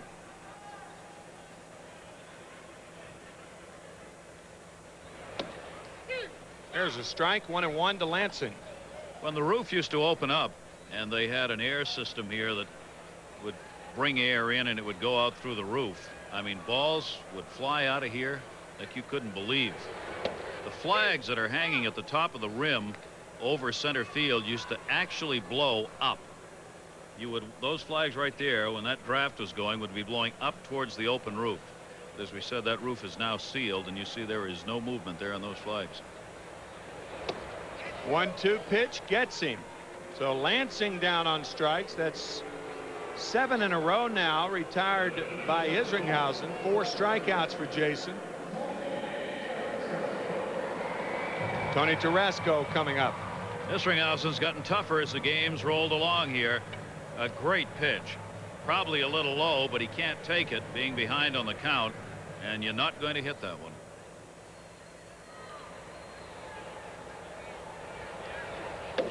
Good breaking ball. That knuckle curve ball held with the fingertips.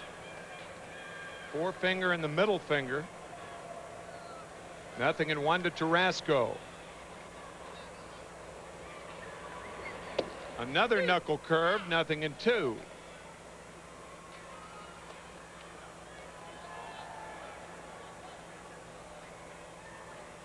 See a guy who throws that pitch always keeping his nails filed very short.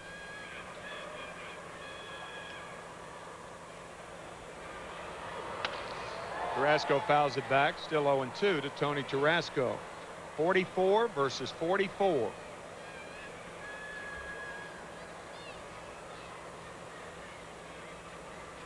Tough season for Tarasco with that .245 batting average. He had a position here. They were very high on him at the start of the year. He now comes in and out of the lineup. This has not been what they'd hoped offensively. Fouls it off. Still 0-2. Boy, was that a nasty pitch. Another one of those ugly swings you get on that breaking ball that comes in from Isringhausen. Yeah, it's that toppling overspin knuckle curveball. Can't do anything with it. Strike 3 call. Boy, is Isringhausen tough. 5-2 Mets. We go to the 7th after this from Anheuser-Busch.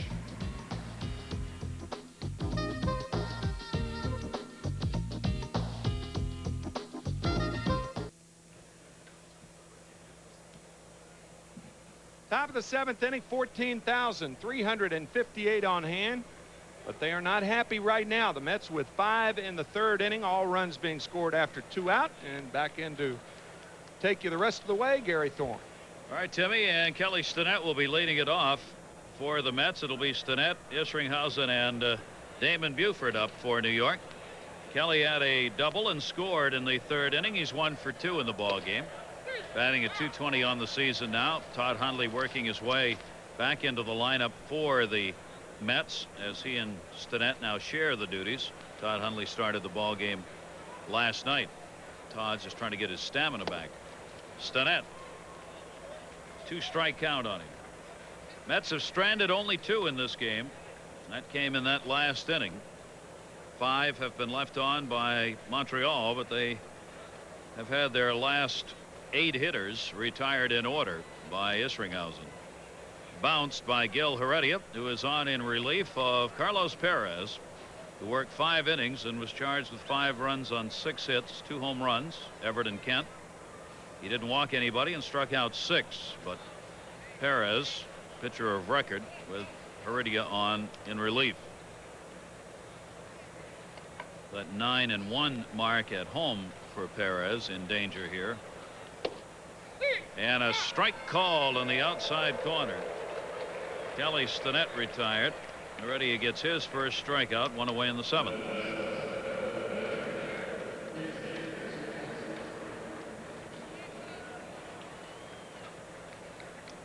Day in, day out, at home or on the road, you can always count on the great taste of Bud Light. It won't fill you up and never let you down, so make it a Bud Light. Isringhausen towards short. Grudzielanek over, and Izzy's retired, and a nasty little step on Segui there by Isringhausen.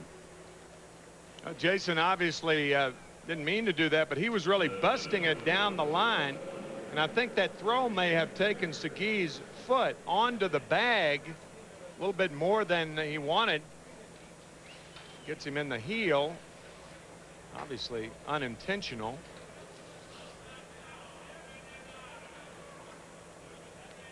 Looked like he tripped, that Isringhausen hit the front of the bag and then came over his heel with the toe of his left foot.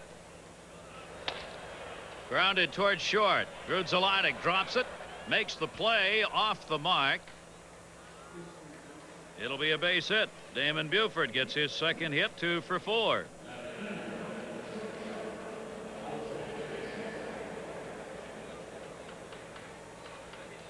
The aroma of a hit and running hard go hand in hand. Damon Buford, the sweet smell on that one, his 2nd single. So the Mets with 2 down. Buford's on at first base. Jose Vizcaino, a single in 3 at-bats and scored in the 3rd. Vizcaino towards second, played by Lansing. Flip over to Segui, and that'll do it. No runs, a base hit. 1 left on, 7th inning stretch time in Montreal, where the Mets are leading 5-2. Now this word from infinity.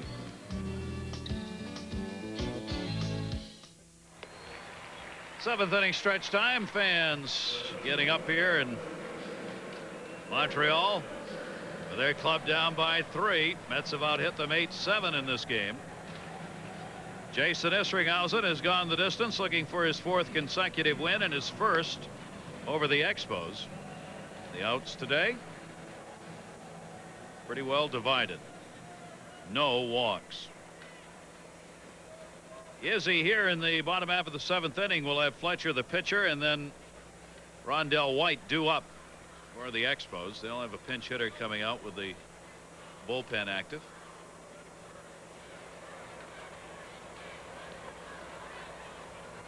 Fletcher drills that one to right field. Carl Everett, right at the edge of the warning track, calls in the line drive. Fletcher, who had a double, his only other at bat, now 1 for 2, 1 away in the 7th. You notice how Isringhausen has been challenging the Expos early in the count. He realizes he has a 3-run lead, and he pitches differently. He is uncanny in his wisdom, far beyond his years as far as his pitching technique. F.P. Santangelo, a pinch hitter. Frank Paul fouls that one back. Strike 1. Santangelo is a pinch hitter, 1 for 4. A call up from their AAA team, switch hitter, 308 right-handed, 250 left. He's picked up 1 home run, 5 RBIs. Santangelo, the 0-1 to him, a fastball misses inside. 1 ball, 1 strike. Gil Heredia out of the ball game. The pinch hitter coming on here. Good job by Heredia. Worked a couple of innings worth of relief work and gave up 2 hits. Walking 1, striking out 1. Didn't give up any runs.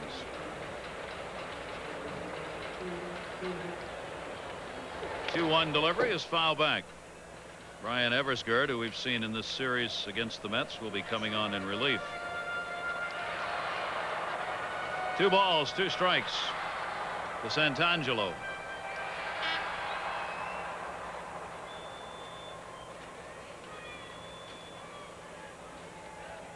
Contract purchased on August 2nd to bring Santangelo up.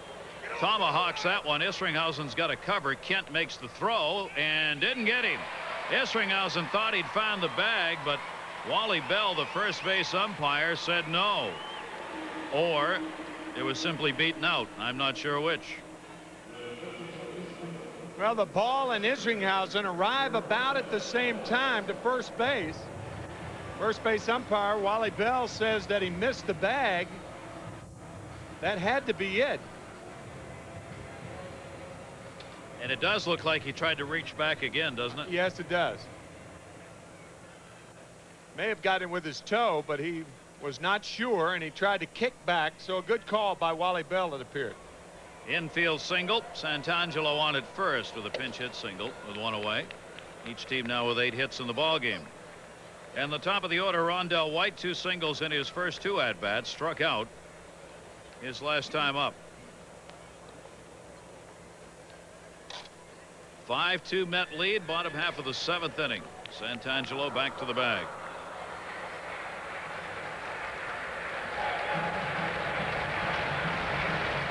White batting at .283 on the year. Outfield deep on him. 1-0 delivery. Fastball misses inside. Isringhausen falls behind here. 2 balls and no strikes.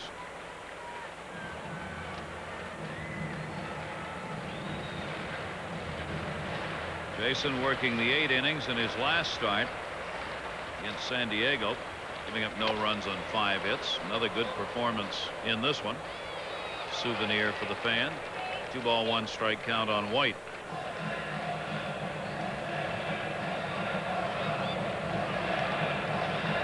That grandfather is just beaming. I assume that's the grandfather of that young man right there. He made the catch, being congratulated by Montreal's version of Fred Bird. One of your favorites. 2-2. Oopie. Is that an exclamation, or are you giving us the name? They have the exclamation point right there. I think we made our point.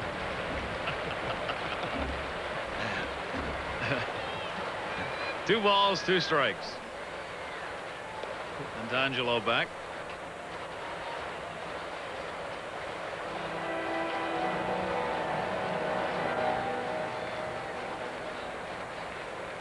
Isringhausen clearly trying to be more conscious of the base runners in this game, making more throws over. And a great breaking ball. That knuckle curve down and away. His 6th strikeout. You'd see a lot of right-handers knuckling under this knuckle curve. This is devastating right here. That's unfair. That is nasty.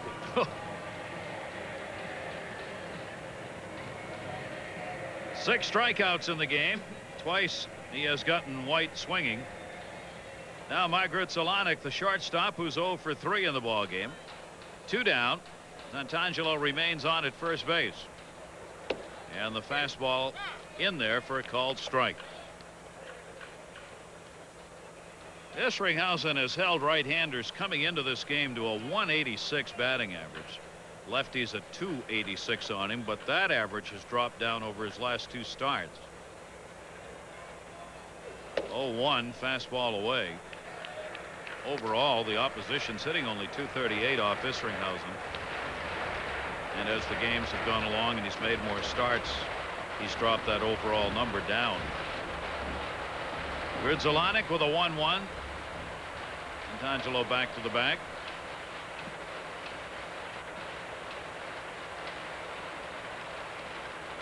Jerry DiPoto warming for the Mets.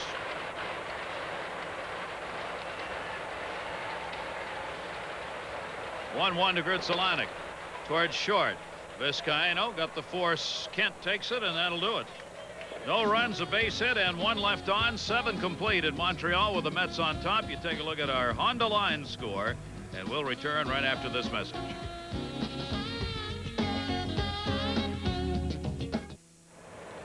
Hey kids, Saturday, September 16th. That's next Saturday, a Sports Channel back to school day. All fans 14 and under at the 1:40 Mets-Phillies game will get a school assignment booklet, which also features articles on the Mets, the Nets, Devils, and Islanders, courtesy of Sports Channel. For tickets, call 718-507-TIXX during business hours, or stop by the Mets clubhouse shops. A per-ticket surcharge applies. Brian Eversgerd is in for Gil Heredia. Mets on top, 5-2 here in the top of the 8th inning.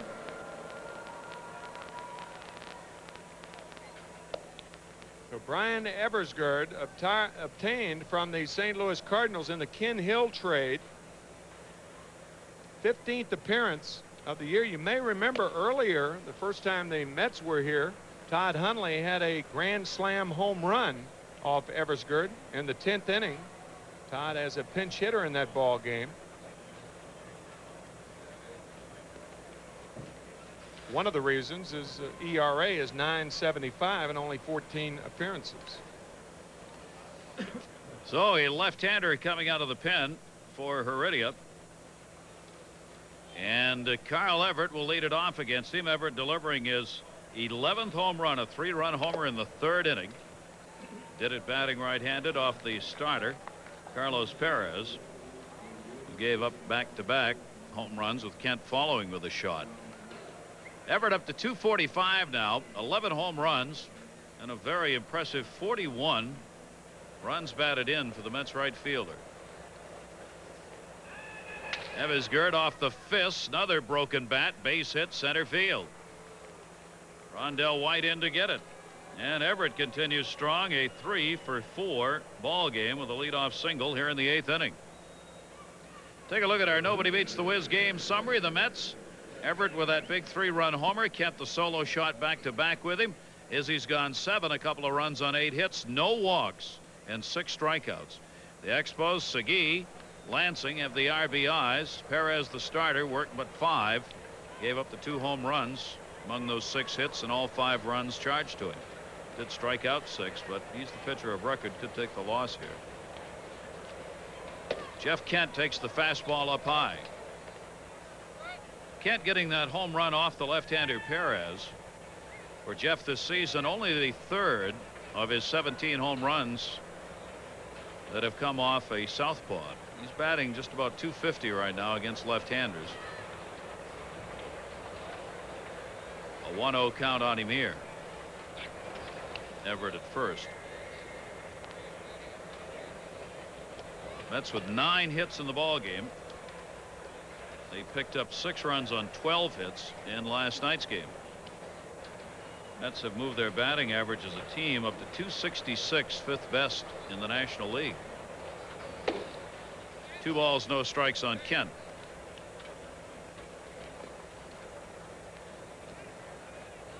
Willie Frazier, who also has appeared in this series in the bullpen for Felipe Alou's Expos. Kent 2 for 2 and a walk. Slider comes inside to him. 2 balls and 1 strike.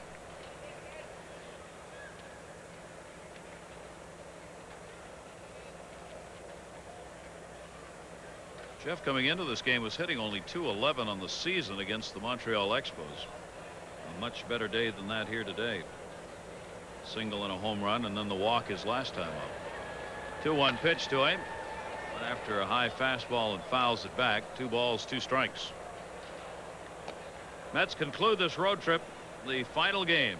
This long road trip. Bill Pulsiver and Pedro Martinez tomorrow night here in Montreal, and then we'll return home.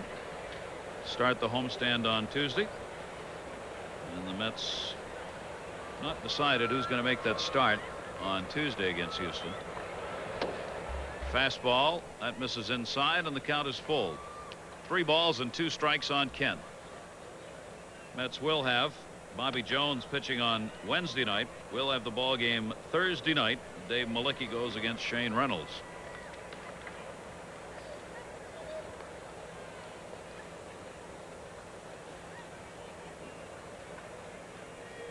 Three-two count on Kent. Right field towards the line. Tony Tarasco moving over with plenty of room. Retiring Jeff Kent. Everett back to first.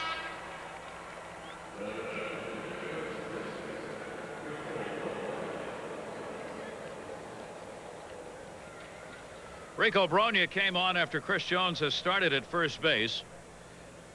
Rico on to hit in the 6th inning and grounded out in his only at bat. Been tough for Rico here in Montreal because of the left-handers going. Dallas Green has kept him out of the lineup. He has come in later in the ball games as a defensive replacement or to hit a right-hander out of the pen. He faces the lefty here. The numbers for Rico, well, coming into the game, .230 against left-handers and .310 against right-handers. Second half of the season against lefties, he has really struggled because he had that average up there over 270, around 280 in fact at one point against left-handers through the first quarter of the season. That has gone down as the year's gone along. Dallas holding him out of the lineup when a tough left-hander is on the mound. He'll start about 80 to 85% of the games. Slider down and away, missed it. 1 ball, 1 strike. He is by no means considered a platoon player by Dallas Green or himself. No. They don't want him to be a platoon player. No. Batting .293 overall. 1-1 count to Rico. Jammed him, fouled off at the plate. 1 ball, 2 strikes.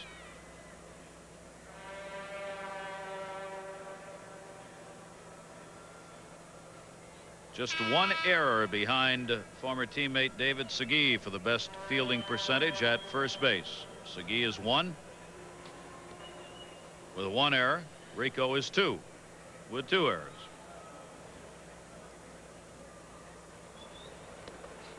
Everett, pretty good lead, not running. 1-2 pitch, fouled off the other way. As we've mentioned before, in the case of both of these first basemen, even more impressive are the number of errors that they deny their own infielders. Yeah. Because they come up with so many great picks over there at first base. Brogna and Segui can both do that with the best of them. Yeah, that's what determines their worth. Not how many errors they make, but how many they prevent. Jammed him with a fastball, gets the strikeout. Ryan Eversgerd, first strikeout, 2 down. That was the best place where that pitch was to Rico Brogna the best place for a left-handed pitcher to pitch a left-handed hitter, generally speaking, right there. Couldn't catch up to that one. 2 down, and Ryan Thompson. Ryan's taken the 0 for 3 rather, in this game. He has 3 hits in 11 at-bats in the series. His average at .263 on the year. Got out of that home run slump with his 7th home run of the season in the 5th inning last night. Chases that one. Ryan had gone 74 at-bats since coming off the DL without a home run prior to the shot he hit last night. 7 home runs and 29 RBIs for Thompson. He's playing in just his 59th game because of all that time lost on the DL. 1 ball, 2 strike count on him. Everett led this inning off with a single and is still there.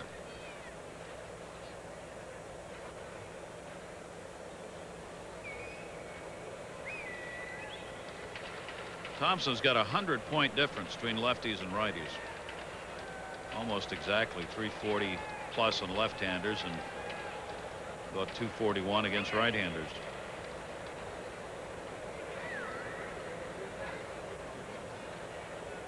One ball, 2 strikes on the Mets center fielder. Eversgerd staring over at Carl Everett. Big cut, he's gone. Eversgerd gets his 2nd strikeout. No runs, a base hit, 1 left. We go to the bottom half of the 8th inning with the Mets up by 3 after this from Bell Atlantic.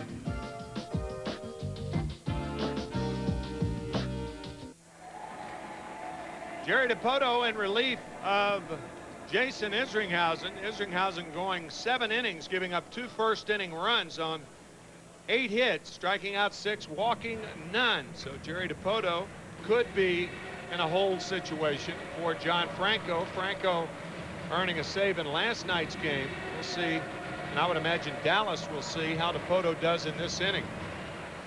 Another fine outing for Jason Isringhausen, trying to win his 4th in a row. He will wait now and see if the pen can wrap this up for the Mets. 29th overall start on the season with the 7 innings worked here. He's now worked 194 innings this year between AA, AAA, and the major leagues. Speaking of that, we congratulate Norfolk on their win last night. Paul Wilson, a shutout victory over Richmond, 5-0. And the AAA team of the Mets Norfolk will move into the finals now of the International League against Ottawa, the AAA team of Montreal, as they won their ball game last night as well. 2 ball, no strike count on David Segui. Segui an RBI single in the first. He is 1 for 3 in the game. He and Mike Lansing had the 2 RBI singles in the first inning, and Montreal took the 2-0 lead, but the Mets got 5 runs in the 3rd. And that's the 2nd time in this series Segui has backed away on a pitch while it was being delivered. 3-0. It's also the 2nd time in 2 days that the Mets relievers, Don Florence last night came in and threw 4 straight balls. And now Dipoto with 3 straight balls before finding the strike zone. Watch him here. Does he call timeout? He was just taking all the way. The other game, he called timeout last night and didn't get it called. That one to left field. It'll stay up. Buford puts it away. Segui's retired. 1 down in the bottom of the 8th inning. So a couple of hits for the former Met in this series. 1 for 4 in this game, 2 for 12 in the series.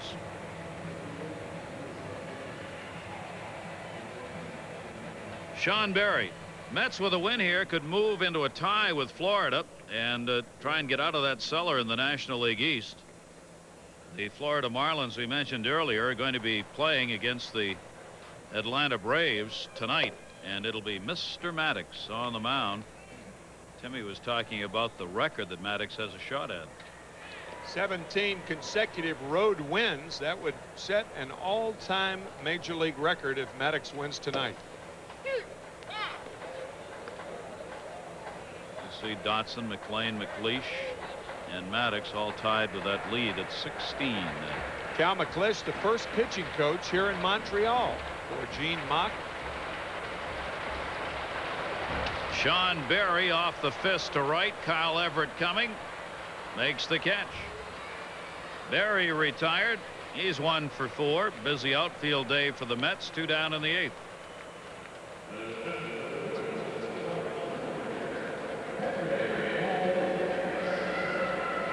Jerry Dipoto falling behind that first hitter. Segui has come back now and gotten the 2 outs here in the 8th inning. Henry Rodriguez coming up. Take a look at the National League scoreboard. Astros still in a battle for the wild card spot. Dodgers, of course, are battling Colorado for the lead and or the wild card. Giants a long shot for postseason. There's that game coming up tonight. Rodriguez with the 0 for 3. His second start since coming off the DL. Started last night. Grounded to Kent. Got a long throw. Rights himself and makes it. And a good inning for Jerry Dipoto, who retires the side in order. 8 complete in Montreal. Mets up by 3. Now this from Mobil Oil.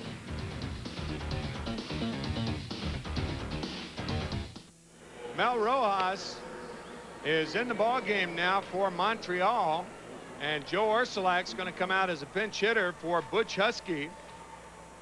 Dallas Green looking for more here in the 9th inning. So Joe Ursulak, a pinch hitter against Mel Rojas, who's 1 for 4 on the year, 53 saves. He's second to Tim Scott, but he is their stopper, and he has not pitched in this series. 26 saves on the year. Only 2 other Expos have saves. Make that 3 other Expos. Just needs some work here. Rojas coming on in the 9th inning, and Joe Ursulak fouls the pitch back. Joe finally getting an appearance here in this series against Montreal. Gary, last inning we talked about Cal McClish winning 16 straight road games. Bobby Wine also a player up here, initially with the Montreal Expos. So I guess the caption right now would be the days of Wine and Rojas. And there they are. We've been waiting for that, folks. We have. We had that lined up. Ooh, that caught him, I think, on the hand. It did. Ursulak was not going to go down until to first base, rather, till Jerry Davis, the home plate umpire, indicated to take it.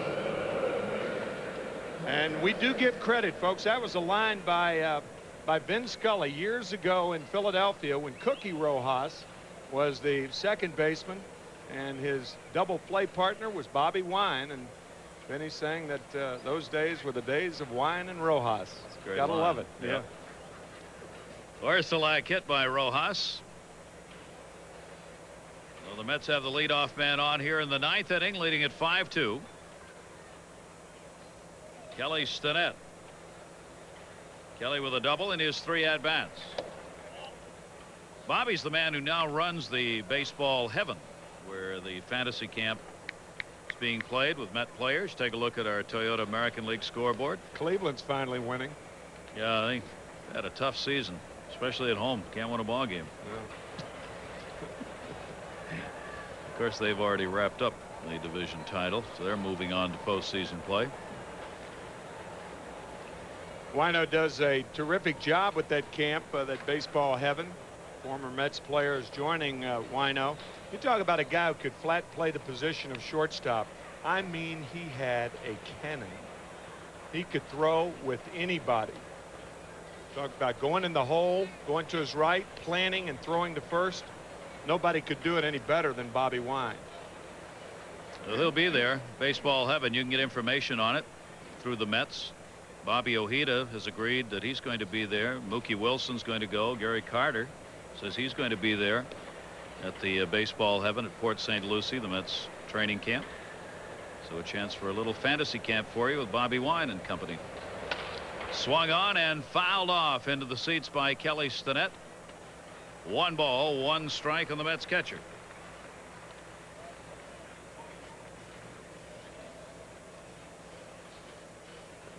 Mets about hit the Expos 9-8. Expos getting those 2 runs in the first inning. That's it. The Mets scored all of theirs in the 3rd. 3-run homer by Everett, followed by a homer by Kent, and an RBI single in that inning by Damon Buford. 1 ball, 1 strike. Ursulak at first. Rojas with heat gets it in for a strike. 1 ball, 2 strikes.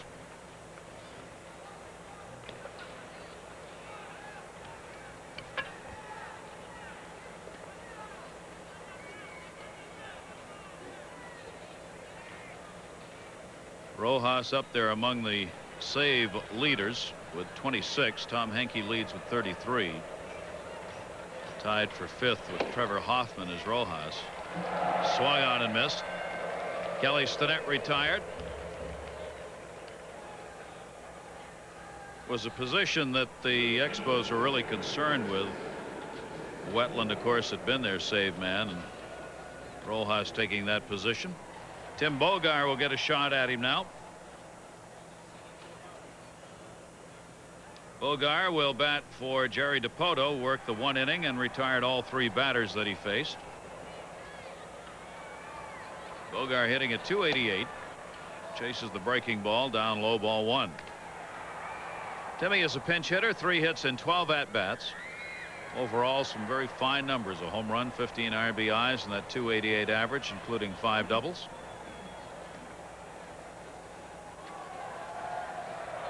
One away, runner at first, 5-2 Mets, 9th inning. Rojas fastball misses down low, 1-1.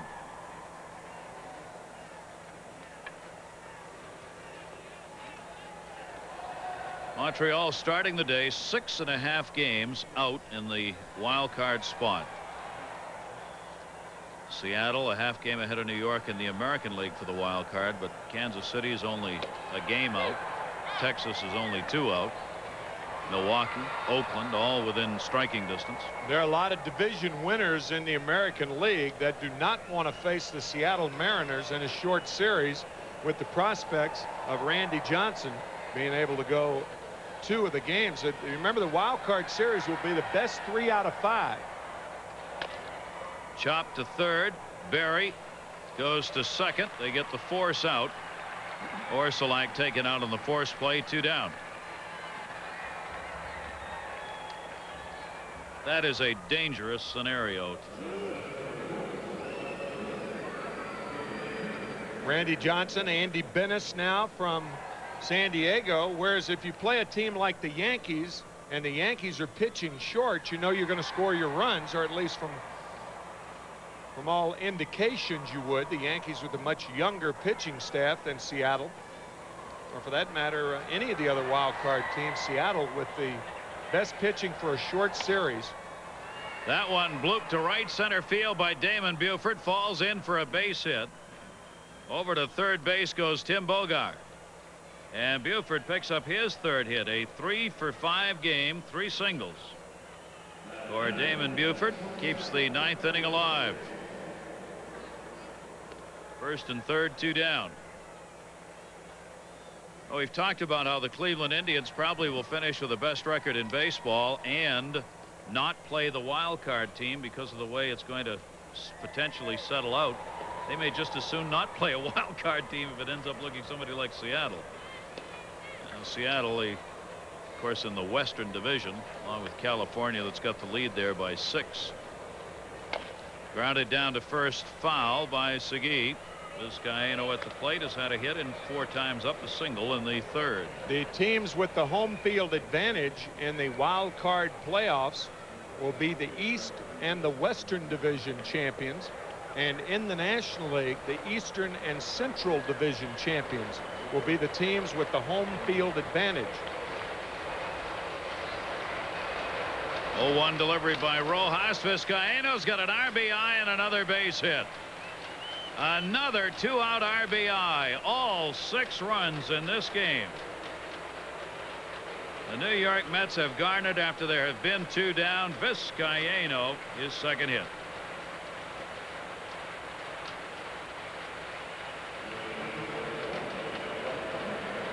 And David Segui looking with admiration on his former teammate, realizing what kind of year he's had.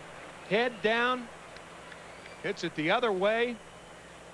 RBI number 51 on the year for Vizcaino, 3 shy of his career high at 54 with Chicago 2 years ago. Bogar scores, runners at first and second with 2 away. So Mel Rojas comes on here, and so far touched up for the run on a couple of hits and a hit batter. Everett already the home run, the double, and the single. Down to third, foul. Behind on the count, 0-2. It's a bit confusing. We talked about home field advantage, the East and the West in the American League, the East and the Central and the National League. The home field advantage means that those teams without it will start in their home park. And if it goes 5 games, the last 3 games will be played in the teams with the home field advantage. And strike 3. So the chance at the cycle probably goes by right there. 2 strikeouts for Rojas. The Mets had a run and a couple of hits, leave 2. Bottom of the 9th coming after this from Roy Rogers.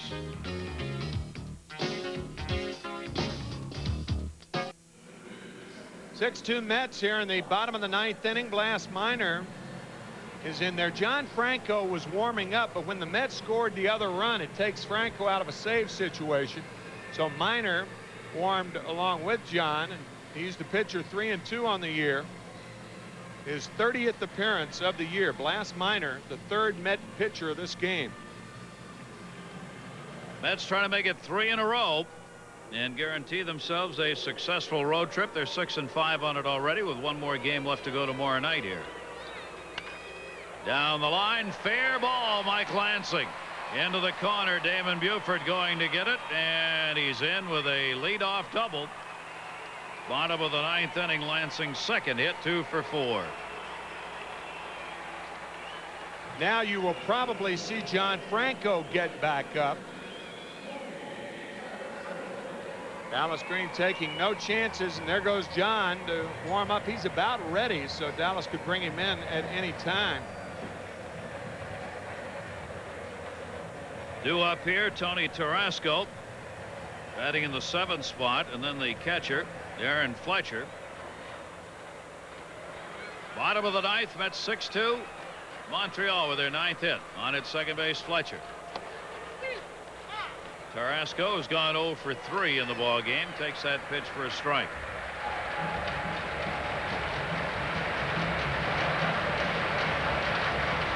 Lansing off second base, picking up his 29th double of the season. Inside, stopped by Stinnett. 1-1. Blas Minor relieving Jerry DePoto, who worked 1 inning, retired all 3 batters he faced. Jason Isringhausen, the pitcher of record for the Mets, trying to go 6-2 after working the first 7 with a couple of runs on 8 hits. Carrasco on a check swing, did not go around. Stinnett wants to go out and have a word with Minor.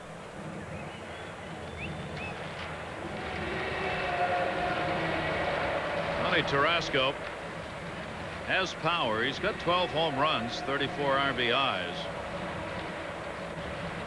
He has, however, struck out 76 times this year.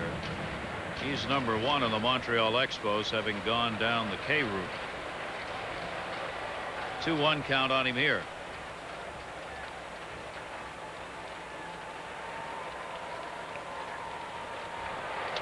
Minor's pitch is popped up, second base. Kent.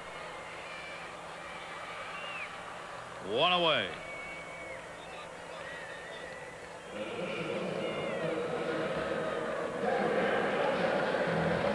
Tell you, Tim Bogart way back at third base. Tony Tarasco, all you have to do is look down there, and they're giving you the bunt. And probably the same with Darren Fletcher. The thing is that Fletcher will bunt for a base hit. I think if I were Timmy, I'd be even with the bag right now. Fletcher's not a bad runner for a catcher. All he has to do is get it down anywhere. It's a base hit. They need base runners here, trailing by 4. Ball 1 to Fletcher. Fletcher doubled in the 4th, 1 for 2 in the game. 288 on the season. Didn't start. Tim Laker, who started, pulled a muscle, beating out an infield hit in his first at bat in the 2nd, and had to leave the game. Minor misses outside, 2-0. Fletcher may wait here and make Blas Minor throw a strike.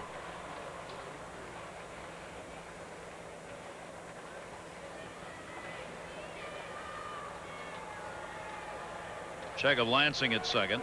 2-0. Got the outside corner with that. 2 balls and 1 strike. Lansing leading off the bottom of the 9th inning with a double.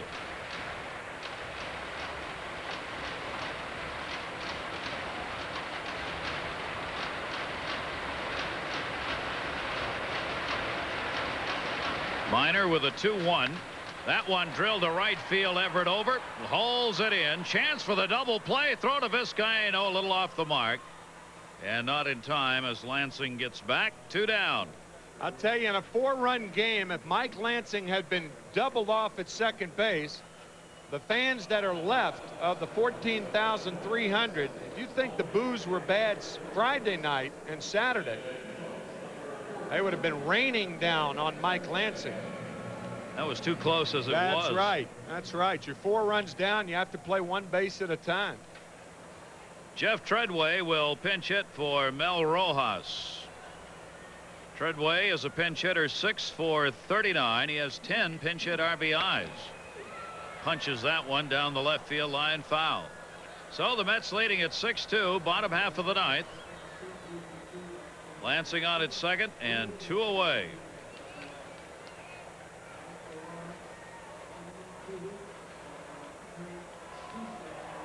Lansing on at second base with Treadway. Trying to keep the inning alive here. 0-1. What a cut on the breaking ball. Ooh. Fooled him badly on the splitter. 0-2. I think Jeff will see that pitch again. This ball really goes down. No headway for Treadway on that swing. Not that one. 0-2 the count. Treadway to first, should be the ball game. It's taken to the bag by Bronin. That's it. The Mets have won the first 3 games of this 4-game series and have a chance to sweep a 4-game set. Last time they did that was in July of '94 here in Montreal when they won 4. But an impressive win. Just a solid performance all the way around for the Mets. It really was. All runs, all 6 of them scored with 2 outs. 5 in the 3rd inning and a big one in the 9th. Big 3-run home run by Carl Everett. Solo shot by Jeff Kent. Mets with 5 2-out hits today. Managers love that. Isringhausen gets the win to go 6-2. He's now won his last 4. Carlos Perez, the starter, takes the loss. He is 10-6 for the Expos. No save in this one. And we will be back to Montreal right after this from American Express.